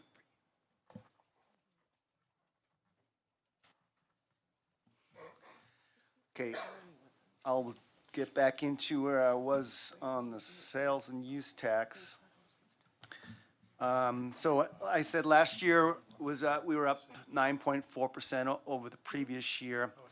And that exceeded our budget, which was actually a 0.49% decline since we had conservatively budgeted going into that year. So with the conservative projections for '22, our sales and use tax for our '23 budget for this year for sales and use tax is 1.71% over last year's collections. So we just need 1.71% growth this year to meet budget. So if, I send you those updates monthly, and unfortunately, one of the things about the timing of today is that it's too early for me to have results, firm results through March. So right now, I only still have 2 months worth of results that I can firmly describe, and that is that through the first 2 months of the year, we are down 0.5% below the previous first 2 months of 2021. Sales tax is up 1.2%, but use tax is down 9.7%. I do have numbers from March, and I do know that we are down again through March. I don't know what's causing that yet. I don't have any breakdown of those numbers, but that is about a 0.5%. Sorry, I'm looking and checking my notes here. I think we're 0.5% down in, or 0.5% down now, is going to move to 2.15% at the end of March. We were down close to 5%, I think, in March, unless we have adjustments that bring it up. So we're not off to a good start in the first 3 months of the year, and that's going to be a bit of a problem for us moving into this budget process, because we will need to make our sales tax projections for the budget by late July, early August. So we will have at least a couple more months of firm results by then. Maybe 5 months is usually what we're dealing with, and so we need to see some better results in the next 2 months to help this out. So yes, Costco is opening up in a couple of days, and it will certainly make a difference. We did not budget that at all for 2023, not knowing when for sure it might open. And at the time we were doing our budgeting last summer, we were not sure when that would be, and didn't think it would be a good idea to even take those revenues and try to put them into the budget process. We thought let's let it come in and see what happens at that point, because we do not know the impact of Costco and what kind of cannibalization it might cause on existing retail here in Longmont. And so, we made estimates of that, as you may remember, back a year and a half ago when we did the deal. So we have some rough estimates, but they were just based on our best guess of what might occur. So 1% of the 2% non-earmark sales tax from Costco and any other businesses that might open up on the pads on the same property would be going towards repaying the loan that was made from the fleet fund for the property and the improvements. And so only 1%, only half of the regular type of revenue that would be going to the general fund and the public improvement fund will be going to it for a number of years. So those two funds will not have the full benefit. At the other three earmarked funds, the open space, the streets, and the public safety fund will get their full share of sales tax from Costco. So on this one, Jim and I we were talking about this earlier. This is what we're going to be watching as we head into putting the budget together. And if you've seen any of the articles that are coming out recently, I see titles like "The American Consumer Has Bad News for the U.S. Economy." And so really what they're talking about is discretionary spending is really tightening with the consumer. And so we're going to be paying some attention to this because this could be a sign of something else that's coming. We hear a lot of conversations about, are we in a recession? Are we not in a recession? I think no one really knows, but nationally there's a pretty strong narrative about the consumer and their discretionary spending tightening up. So if the sales tax, say, would continue to be down, and it being down 0.5% through the first 2 months, and potentially as high as 2.15 after 3 months, what I was trying to look at is how much of an impact could what we projected for Costco to generate. And again, it's only over 8 months this year, since we're only looking at a partial year here. How much of an impact that might make based on the estimates that we used a year and a half ago. And those estimates, although I probably threw the words conservative around a lot, they were conservative in their growth. They may be conservative in their cannibalization estimate, I hope. But the base year, the first year of sales tax from Costco was based on an estimate from Costco itself, not from Mr. Conservative guy here. So let's, I think that hopefully is, or not hopefully, but that's probably going to be a realistic estimate. And hopefully it was conservative by them as well. But anyhow, the impact is that just using those projections over 8 months, it would only give us about a 0.66% increase in the general fund and the public improvement fund, and a 2% increase in the earmarked funds. So for a full year, it would have been about a 3% increase in all of the funds if they were all receiving all their sales tax. But that's how much of a replacement it would be here for what we're missing. So that's not going to be a huge savior if we're sitting down 2.15%. It's going to, they need to meet a 1.7% growth just to meet their budget. And the last 2 years, I have not had to use these type of projections and low numbers in sales and use tax. So I find it hard to say that how are we going to meet this 1.7% budget? But hopefully we have some change. So I think if you've been following what I've done and put in the reports the first 2 months, it's only been 2 months, so it's hard to get a real trend. But use tax wise, our building valuations, our permits are down, and last year was a pretty high year. And our primary employer use tax is down, and again, last year was a very high year for that source as well. And from a sales tax perspective, which I'd say we were up 1% through 2 months in sales tax, but that's about how we were doing as well for our largest generators, our groceries and our discount stores were about 1% up after 2 months. So it's kind of across the board, and so it's hard to point can't just say, hey, it's because of this that we're down.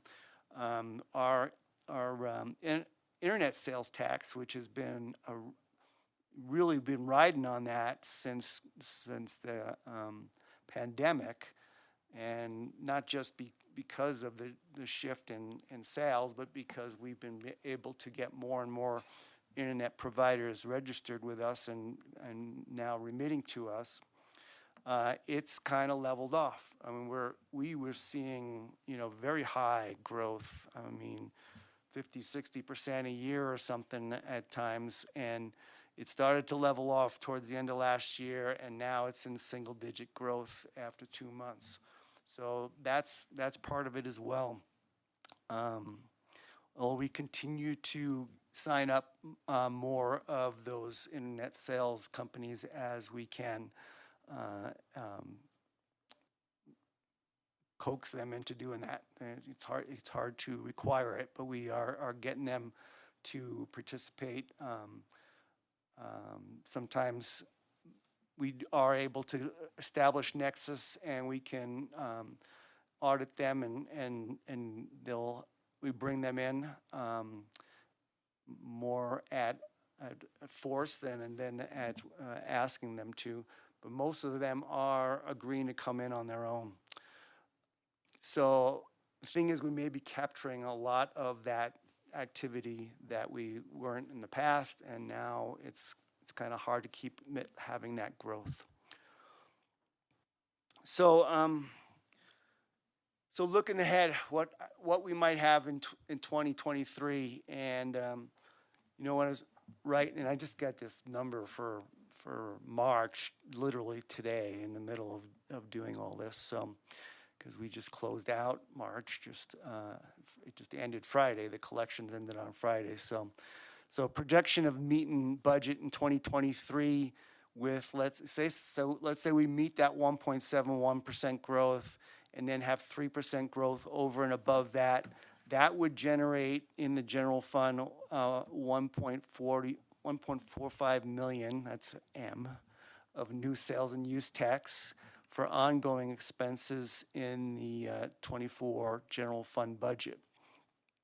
So, today I'm throwing that out as a what if, and hoping that that's at least the minimum that we see, and we'll just see what happens in the next few months, and you'll get a report from me by the end of the week or the beginning of next week on how we are through what's going on after 3 months and what's causing what. And then in the 23 general fund budget, we had $5.1 million of new sales tax growth when we put together that budget. So I'm just giving you a comparison of only getting 1.45 million for 24 compared to 5.1 that we got for this year. So property tax revenue, different story here, right? So so a lot of activity over the last week or so in the news about property tax, and I was hoping that we would hear about the reassessment numbers before we sat down with you all, and I knew that we'd usually get it in early May.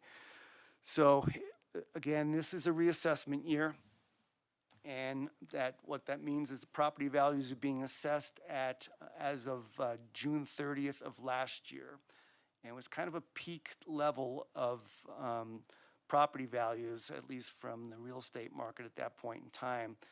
And so there's been some pretty significant numbers, as you probably are aware, that are not just in Boulder County, but all over the Front Range. In Boulder County, we had a median residential property growth of 35% and 41% for commercial property.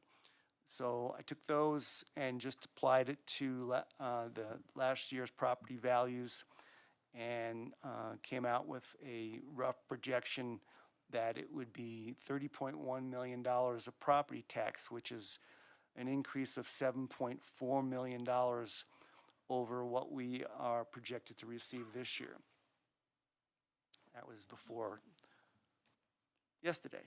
So listed, and you know, I mean, we're well aware that, and I'm glad we got some information because we were well aware at that point that the legislator was going to do something, and they were waiting for the same number. So, at least able to at least give the second part of the story, but I think there's a lot more unknowns. It's really hard to deal with the information that has been made available in the last 24 hours. It's really would like to see whatever's being proposed so I could really analyze what they're really talking about versus just using the examples that were given in the media, because it's hard to understand that in general. But so a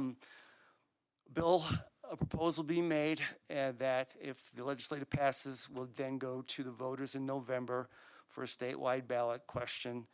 What that would do is it would, some of the things it would do is it would drop the residential assessment ratio from 6.95 today, but it's supposed to return to 7.15 in another year.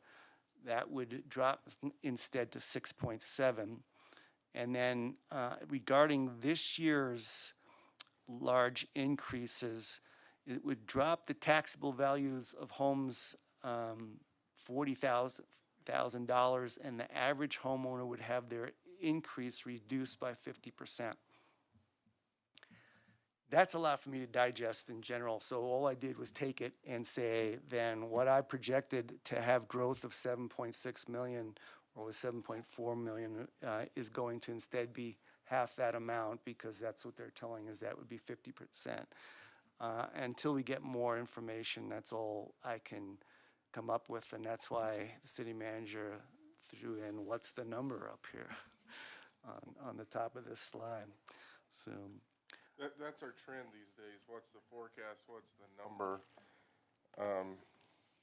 And if they put it on the ballot, we're going to have to budget for the lower number, and if it doesn't pass, then we'll have to deal with that. But we don't want to budget on the higher if the lower number's on the ballot. So this is going to be a interesting budget process. Right. So, so a couple of things that leaves us with is we'll need to decide how much of the new property tax revenue to budget. Again, based on just what we've described and what the city manager mentioned. We'll see what kind of more information is available in the next few months, and we'll talk to the assessor's office as well about what they're seeing, and things do change on the local level between when those original numbers come out, and hopefully between then and the end of July, when they actually will give us another read on what Longmont's valuations are looking like. And then we're just going to have to apply what's in this bill to see what the impacts might be. And then we also need to decide then how would we use that property tax revenue? Should it be used for ongoing versus for one time? And you may recall that in our 2 years ago, we did not use all of the full growth from the property tax for ongoing expenses, thinking that the next year there is no growth. There's very little growth in our assessed valuation and the tax that would be generated, and so therefore we decided we would use some of it for one-time expenses in the first year, and then that would leave it available for new money, more or less, for ongoing in the second year. And we would probably recommend something very similar as well in the proposed budget once we have a handle on it. So for council members that have joined us, what we were seeing as we were dealing with the budgets, reappraisal years, you had a lot of money. Non-reappraisal years, your budget was slim, and we were doing this. And so the whole point of holding was actually to smooth the budget curve out so we wouldn't be so pressed in the non-reappraisal years, which did help us as we were looking at things like salary increases. So that's what we're trying to do when we don't allocate it all immediately, is to smooth that out over the next year. And then what we would do is we would use it in that first year for one-time expenses, and then shift it to ongoing in year two. So that's what we'll be facing with property tax revenue. I think overall, looking at for the general fund here, the ongoing tax revenue that we might be looking to have available to us. For the 23 budget, we had $7.55 million of new ongoing revenue from sales tax and property tax for this 23 budget. As you recall, we took care of a lot in that budget, and there was a lot of growth in that budget.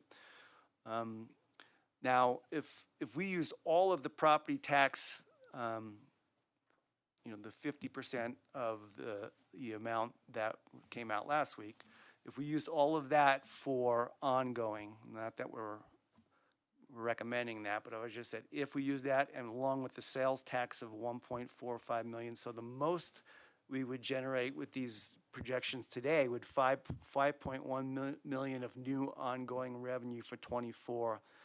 And though likely I say here much less, is that we would use some of that for one time. So 7.55 for 23 is below $5 million, somewhere, I would say at least below $4 million for 24 as a start, but we'll see what happens.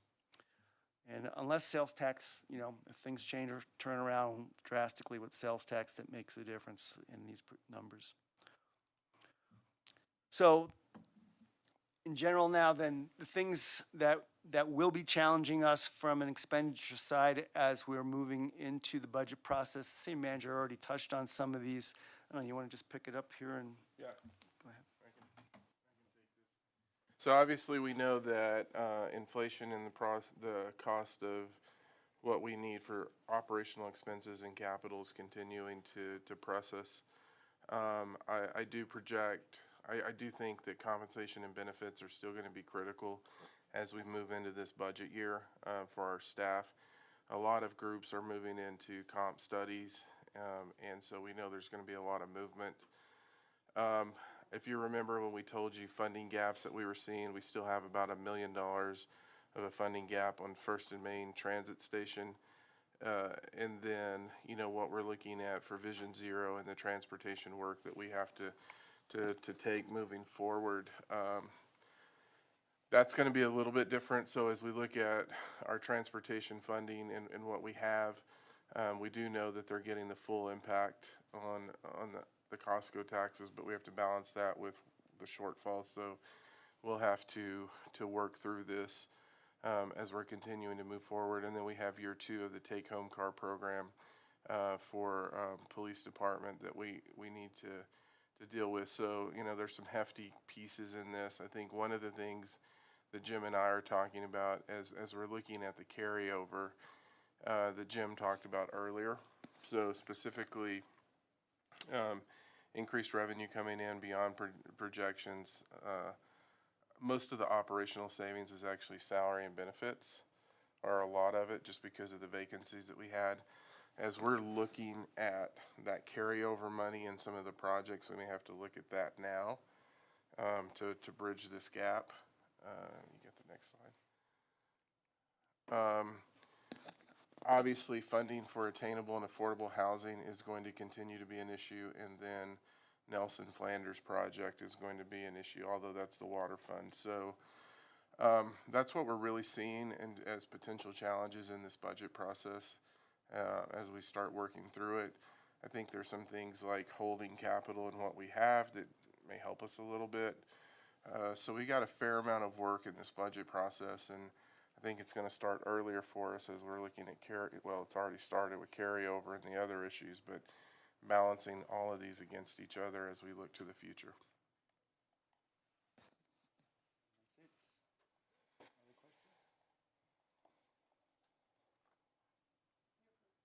Mayor Pro Tem Rodriguez. Thank you, Mayor Peck. So it was a number of slides ago, but it specifically relates to the street fund. And so my question was, I think it was 6.6 million is what I read. I think it was slide 6. Yeah. 6.6 million uncommitted. That's the number I was looking at. And is there a reason that we'll keep it uncommitted, or would we be more aggressive in,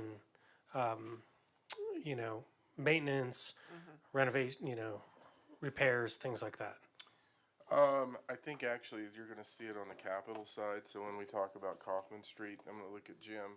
Jim, that's part of what we're looking at to bridge the gap for Kaufman Street. So it hasn't been budgeted for it. Okay. But we're holding it if you have a 4.6 million override on the cost projection, then that's part of this, the overall solution. And looking at increasing, I know they were looking at increasing, the maintenance budget as Sure. we're looking on street reconstruction. Okay. And we also had overruns on Boston Avenue Bridge. So a lot of that uncommitted, we're gonna start committing into these capital projects. So while it says uncommitted, there's plans for Correct. that money. Okay. Thank you. So, Councilor Waters. Thanks, Mayor Peck. Jim, you finished your last slide and said questions. In the council communication, there was a reference to asking council for priorities. I'm guessing you'd rather have questions than discussions about priorities right now, just given all the uncertainties you've just described. We're here to get you direction and your input now versus, how it's frustrating for you to try to give it to us in September. Yep. So, yes, go tell us what you need to tell us now.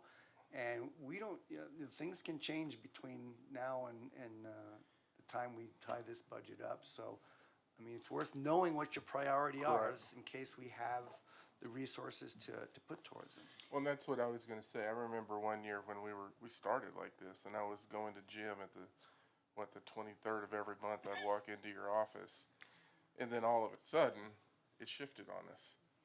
I think at the point that I might have missed making is that in the general fund, while we have a very low amount of dollars compared to other budgets for ongoing expenses, we have a high amount of dollars this year in the general fund with at least $7 million to open up on one-time expenses. Yeah. So, we are able to deal with some, needs, but that it's more in the one-time area than in the ongoing. So I'm not, I've already shared my thoughts with Harold, but as I, look at our graphic and think about, the council work plan, we actually have priorities now, which I think is a good thing. It would be worth, we can have another opportunity, I know we'd have to do it soon, to talk about what would be our priorities in terms of climate action, places and amenities, et cetera, those things that we identified in the retreat, number one. And number two, you, I think it was in your last slide, there was a reference to Vision Zero. Because there is a question for me, which doesn't show up here, but since we've, we're moving in that direction, and as I, think about Jim's comments and Phil's about fundamental, things are gonna fundamentally change. Like, what are those things in terms of CIP budgeting and that the staff would think, or we ought to be thinking about as fundamental changes associated with Vision Zero? How much of that's infrastructure, how much of that's other, design, pedestrian or automobile management options. I don't even know what they are. It's a lot. It's all of the above. But I think one of the things that they've briefed me on is the conversion of our signals, and Jim alluded to it in the conversation. But looking at the system that we're on now versus a system that we can move to, and one that I think gets a lot more data than what we can get now, and it's actually a cost savings to do that. So in some of those cases, they said, well, we can maybe do some of it now out of this budget. I'm like, go. Yeah. So there will be capital expenses, there will be personnel expenses because of the convening of the community, and that's when I said we're going to be looking at the transportation fund. And we have First and Main in these other projects. If I think about where the first conversation, at least that I was part of, others may have been in other conversations about Vision Zero when we were in the conference room, and we got a presentation from Jim and Phil, and As I recall, Kimberly McKee was in that conversation, and there were a bunch of ideas that were shared. And at least part of the conversation went to, if you think about an index of impact, ease of implementation, and cost, right? Right. Some combination, you were to score these things. High impact gets a 10, low cost gets a 10, ease of impact gets a 10. Scores don't go down. The lower the impact, the more difficult, that's something like that. There were some ideas that came up during that conversation, like, oh yeah, these would be pretty high impact, not highest, but reasonably, in terms of cost estimates, and we could implement in a reasonable period of time. It would be helpful for some of that, and I can reconstruct it maybe in my head, what we were talking about or some of the examples. But in this context, going forward, in terms of priorities, we're not going to be able to do everything. There's a few things we might be able to do that are significant. And if I were to add Vision Zero, or maybe it's embedded in one of these others, a way to kind of flesh out what's the top of the list for us collectively in response to that question, for me would be useful. Maybe that's an opportunity to schedule something in a study session, or I don't know. It would just, we don't have that conversation really together, and I think it would be useful personally. Okay. So piggybacking on that, I was going to bring that up as well. I would like in this budget for Vision Zero to be a line item rather than just incorporated into the transportation budget. And the reason for that is then we can set priorities for whatever that budget is and whether did we meet them or did we not. Do we have enough, did we put enough into the budget to meet them, or is it this other issue within transportation took precedence over Vision Zero? And is my thinking correct that if it is a line item, then we can it will be budgeted, whether you take it out of the total transportation budget and put it just in the Vision Zero bucket? Well, I think operationally you would have line item expenses like they talked about, Vision Zero coordinator position, and that's how it would be identified. It would be embedded within the operational budget. And then you will have capital expenses associated with it that's in a different budget. So what we can do as we're presenting it is aggregate it all and say this is all Vision Zero, but I think it will be inherently in different line items based on the nature of the expense. Okay, so it wouldn't necessarily be just in transportation. So the transportation budget, it'd be in capital improvement budget, it would be in operational budget? I think that's what we're going to see when they come to us in the budget and they make Okay. the request. I'm just saying theoretically, based on what I've seen, I'm seeing capital expenses, I'm seeing staffing expenses and what they're talking about. So Okay. I think we'll be more able to answer that question once budget requests are in. Okay, I just want you to think about that, doing it that way. Thank you. And I think the point on high impact, low cost, that's a good example in the signal system where it was high impact, low cost, and saving money actually, where it's like, okay, we need to go. Councilor Martin. Thank you, Mayor Peck.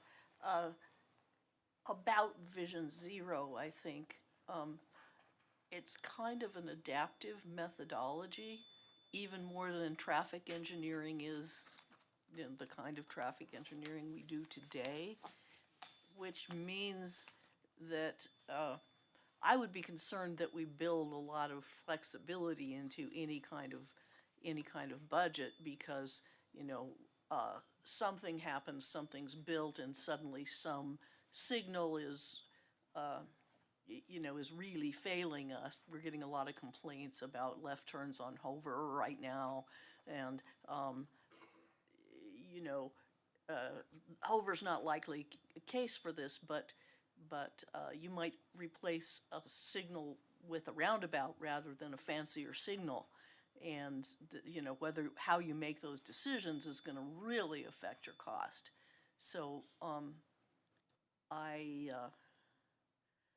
don't know what that is, where this leads, other than I would be hesitant to want to see Vision Zero drawn out too much. I mean, I think the coordinator hire is a really good example of something that is easy to budget, but the investment in smart signals, not so much. Well, I think the other thing that's inherently connected to Vision Zero is it is about working with your community and having the conversations. And so there will be things in that process that we can't anticipate. And that's one of the core principles, is that's the working group. So there is going to be some challenges in this. And this is a multi-year budget issue when we talk about Vision Zero. It's, you know, we'll budget to start, we'll learn what we need to do, then we're going to have to adjust. And then to your point, there are things that happen that we may have an intersection that meets warrants and we're seeing issues that we need to dive into. So that's all, that happens every year in the budget.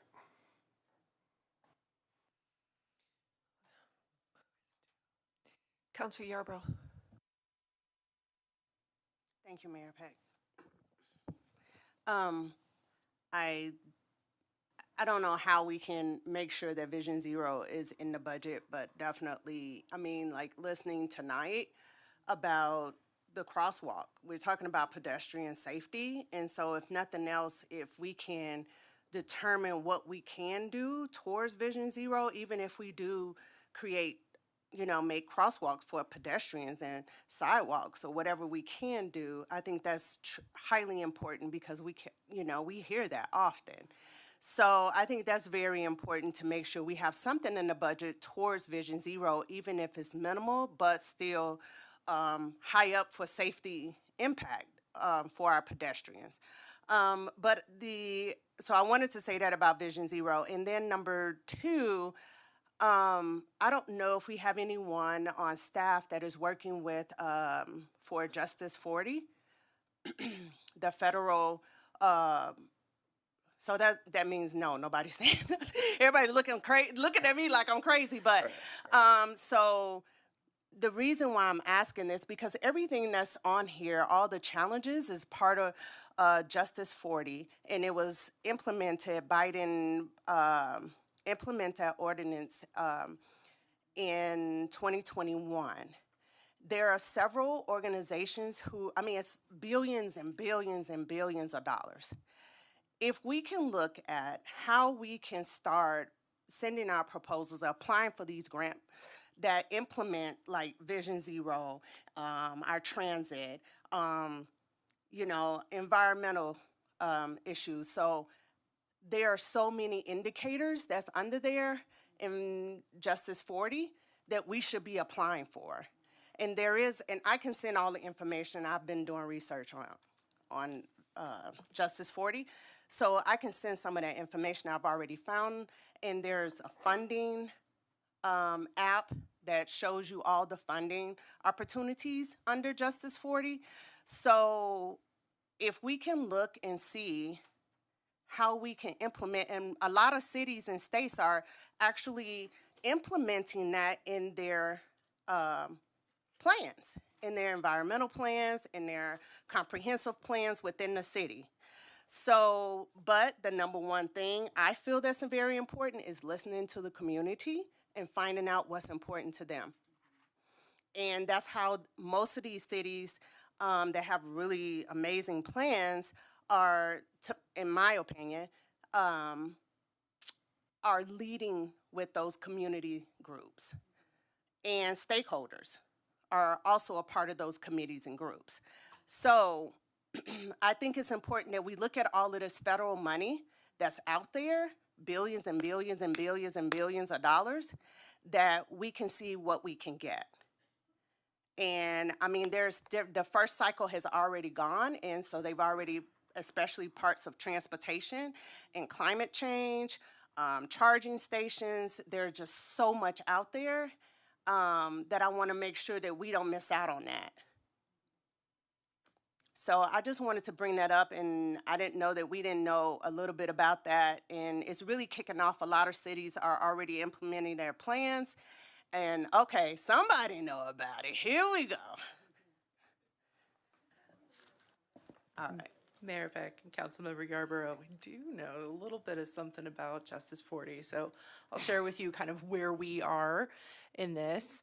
So Justice 40 is a policy direction from the Biden administration that's seeking to ensure that at least 40% of the federal funding that's been made available through the bipartisan infrastructure law and through the Inflation Reduction Act goes to serve historically underserved communities.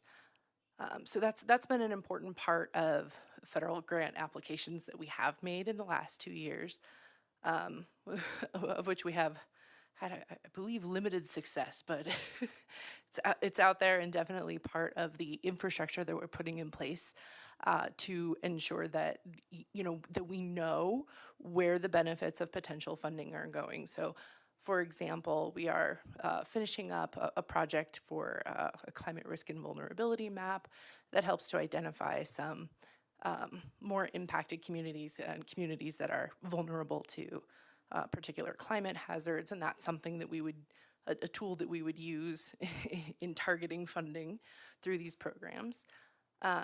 We also, to your point of community engagement, our program with the Equitable Climate Action Team is exactly in this vein, and making sure that we're hearing from the communities that are frontline communities in climate risks. So yes, we are out there. We're hiring a new grant coordinator right now to make sure that we're responsive to those opportunities.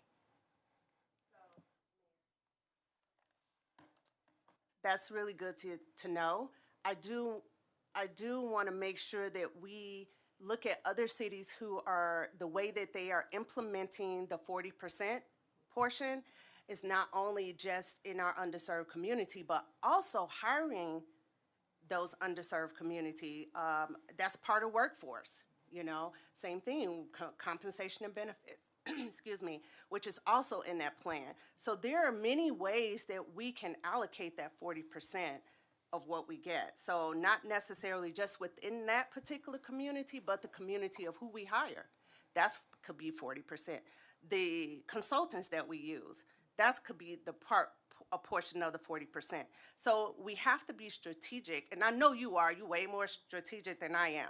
But I'm just saying, I have done, and you've probably done more research, but I've just been looking at several different cities and states who are already creating these plans and how strategic they are doing it. And so I think that I don't want us to be a one-track mind, because there are several opportunities that we can look at it differently and in order for us to apply for that money, and so that we can say how we're using that 40%.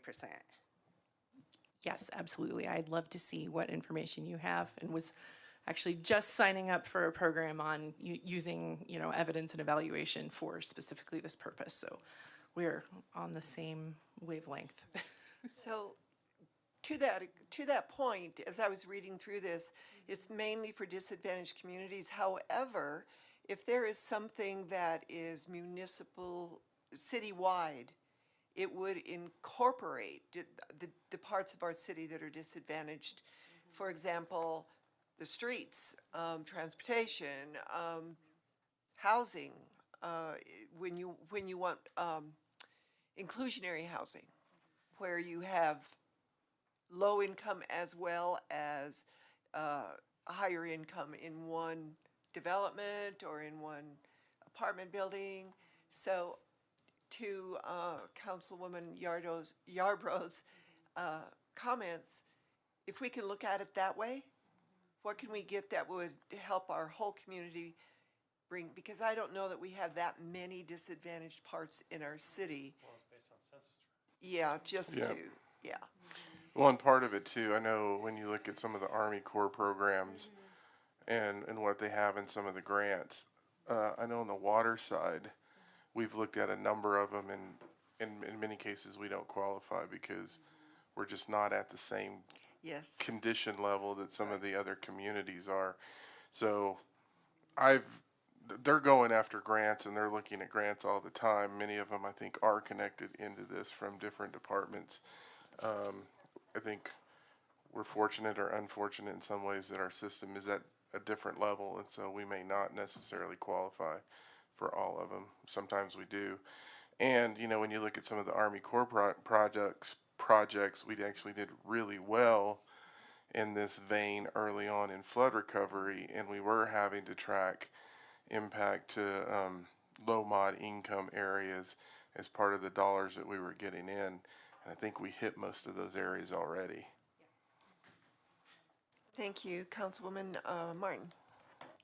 Thank you, Mayor Peck. Just to clarify what the city manager said. So you're saying that because we have equitably maintained infrastructure, in some cases we are penalized in terms of J40 grants because our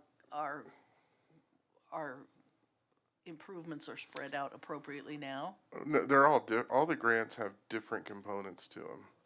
And in some cases, when you look at what's your status of your water treatment system, that's the one that comes to mind, in that there were a number of grants that we were looking at, and we just didn't qualify because our water treatment system is in such good condition. That's what I meant. And so, but they all have nuances to what's included in those grants, and sometimes we just don't qualify.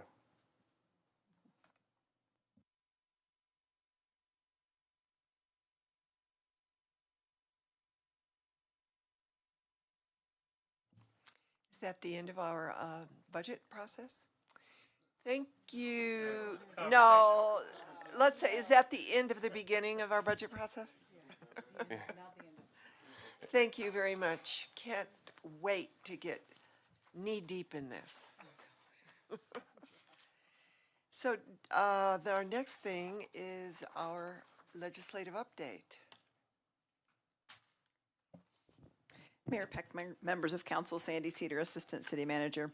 You could just rip this thing up today, I would say. We've had a lot of changes in Senate Bill 213. Yeah, the one that I sent you on Friday and printed out for you. So what has happened since the first time? So you may remember the very first time that I sent you this bill, this land use bill. It really created just tremendous preemptions. Just took pretty much land use planning away from municipalities and gave that responsibility to the state, which is not their role to make those decisions for our community. It's your role to do that.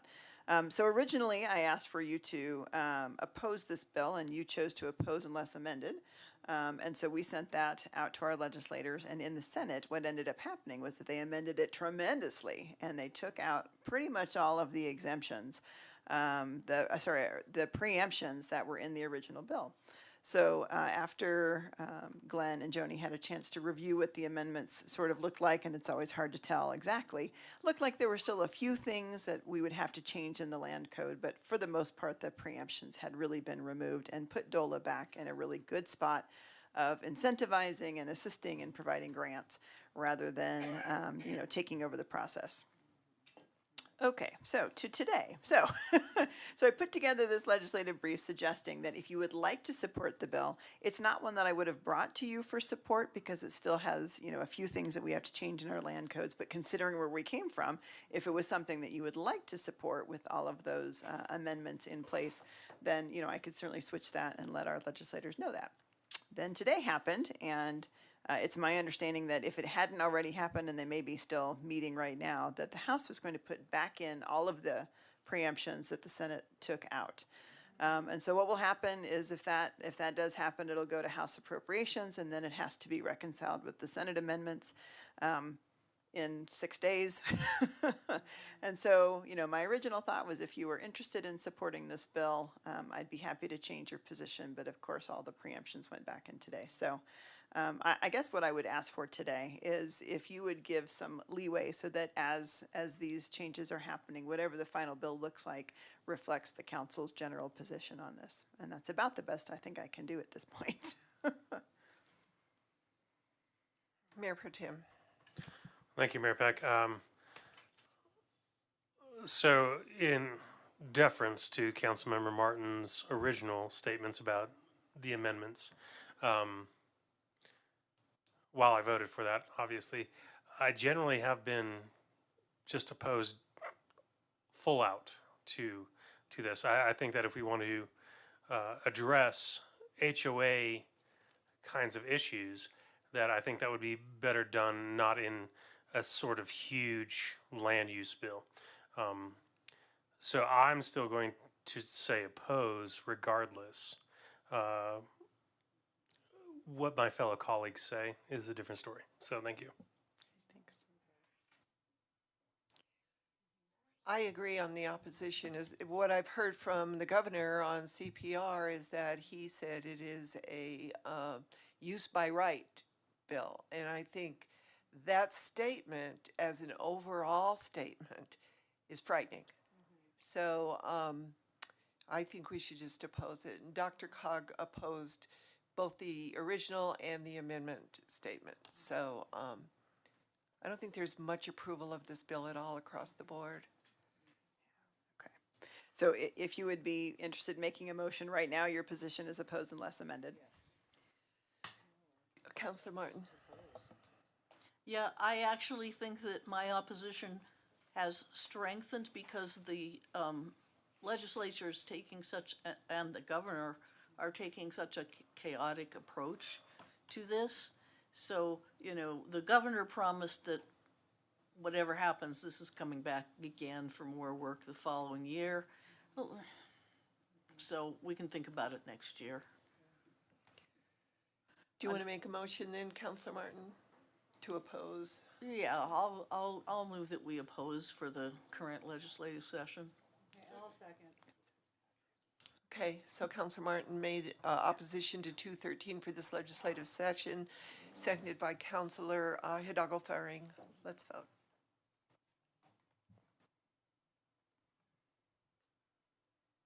That passes unanimously.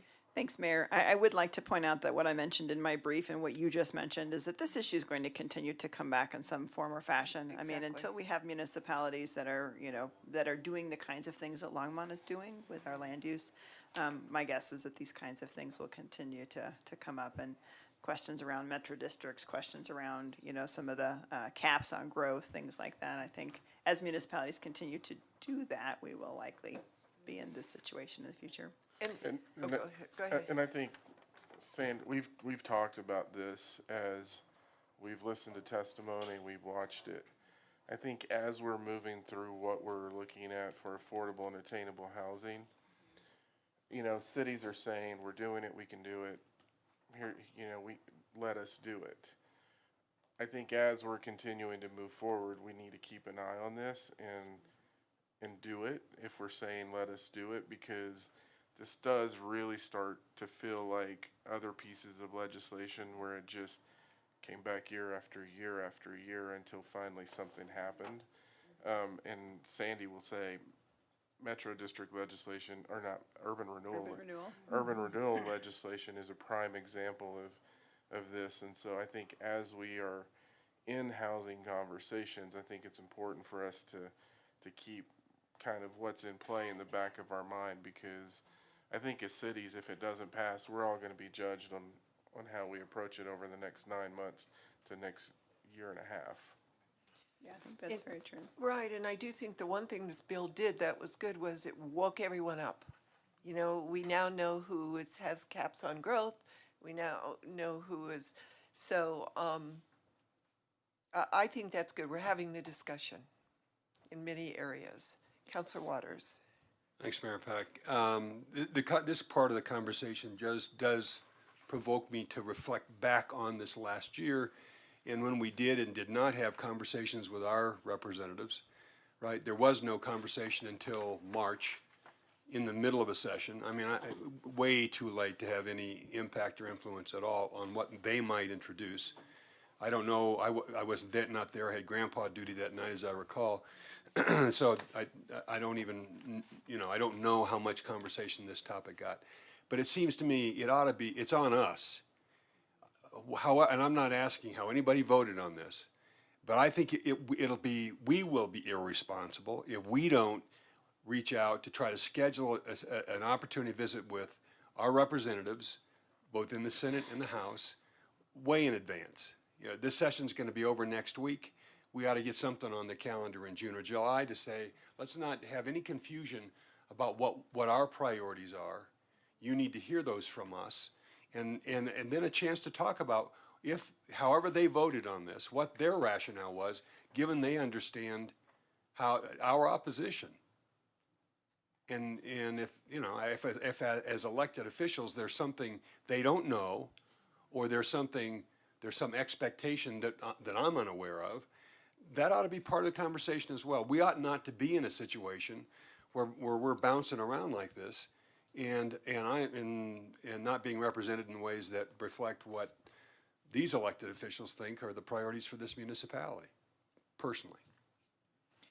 And I do think that we had this conversation, and didn't we say perhaps in August or September would be a good time to have a meeting with our representatives? Yes, Mayor Peck, and this meeting, you may remember, we have traditionally had the legislative dinner in January, but because of other scheduling issues, and I think we also had a weather issue at one point, we ended up, canceling and moving it to March, which is definitely way too late. June and July drafting is not completed yet, but in August it is, and so certainly, that time frame, it kind of depends whether you want to influence the drafting. And in that case, we should meet directly after the session is over, because everyone's already started again. Or if you'd like to hear a little more about what they're looking at doing, then an August timeframe is usually better. So After the election in November, several of them already have their bills laid out because that's right. they've thought about them all summer. Yeah, So if you don't have it drafted by August, you're probably not making it, with the exception of this property tax bill, which we'll see any minute now. But yeah, you usually aren't going to be able to do much if your bills are not drafted by August. So I would be happy to meet at any point in time that the council would like. Sometimes if you meet earlier, they're not totally sure what their priorities are going to be, and it's a good time to influence that ahead of time. At the same time, you don't necessarily get a lot of great information about what's actually being introduced. So Well, and this was an odd one too, because it wasn't introduced until March 22nd, and there was a lot of speculation as to what was actually in it, because very few people knew what was in it. And so this was that's going to happen. That's going to happen any anyway. session. yeah, this was the a- governor's bill, really. It wasn't the That's right. legislators. And we did have those conversations with his staff through Zoom. And they didn't even know what was going to be on what's the going to bill. happen. Yeah, this one was different. But I would be happy to change when the legislative dinner happens, because it feels like the last couple of years it's become rougher and rougher to get a hold of folks. So you tell me the month and I'm happy to set it up. Yeah. So I'm hearing August. I heard June, July, August. August is great. Okay, we'll let's set it do- up for August. Yes, because we also need to talk about bills that they need to amend Yes, that didn't work. yes, we did see a couple amended bills that I was like, well, that's not Not gonna helpful. work. Yeah. Councilor Martin. Thank you, Mayor Peck. We assumed consensus here. I think it's much more important to influence the drafting than it is to know about the session in advance, and I would be much more interested in, like right after adjournment. And I know it's time to start discussing it now, because several of our existing representatives have a tendency to skip town as soon as the session is over. And so if you want an early meeting that is early enough to influence the drafting, it's important to get a date set, because it might be July before they're back. And so you'd better have the date set before they leave. Fair enough. I'm happy to set those up immediately. If August is our time frame, I'm happy to start to work on that right now. Okay, well, we should get consensus, because I'm for June. You're for June, okay.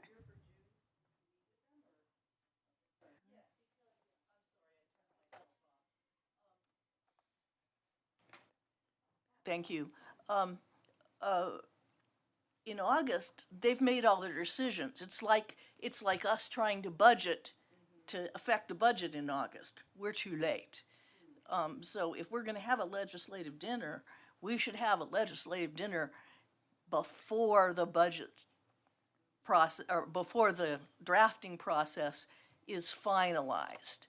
It may, again, because they have vacations too, June may be difficult, but earlier than August, early July, whenever they get back, that's the time, and so time to start polling the admins, I guess. That would be my opinion on it.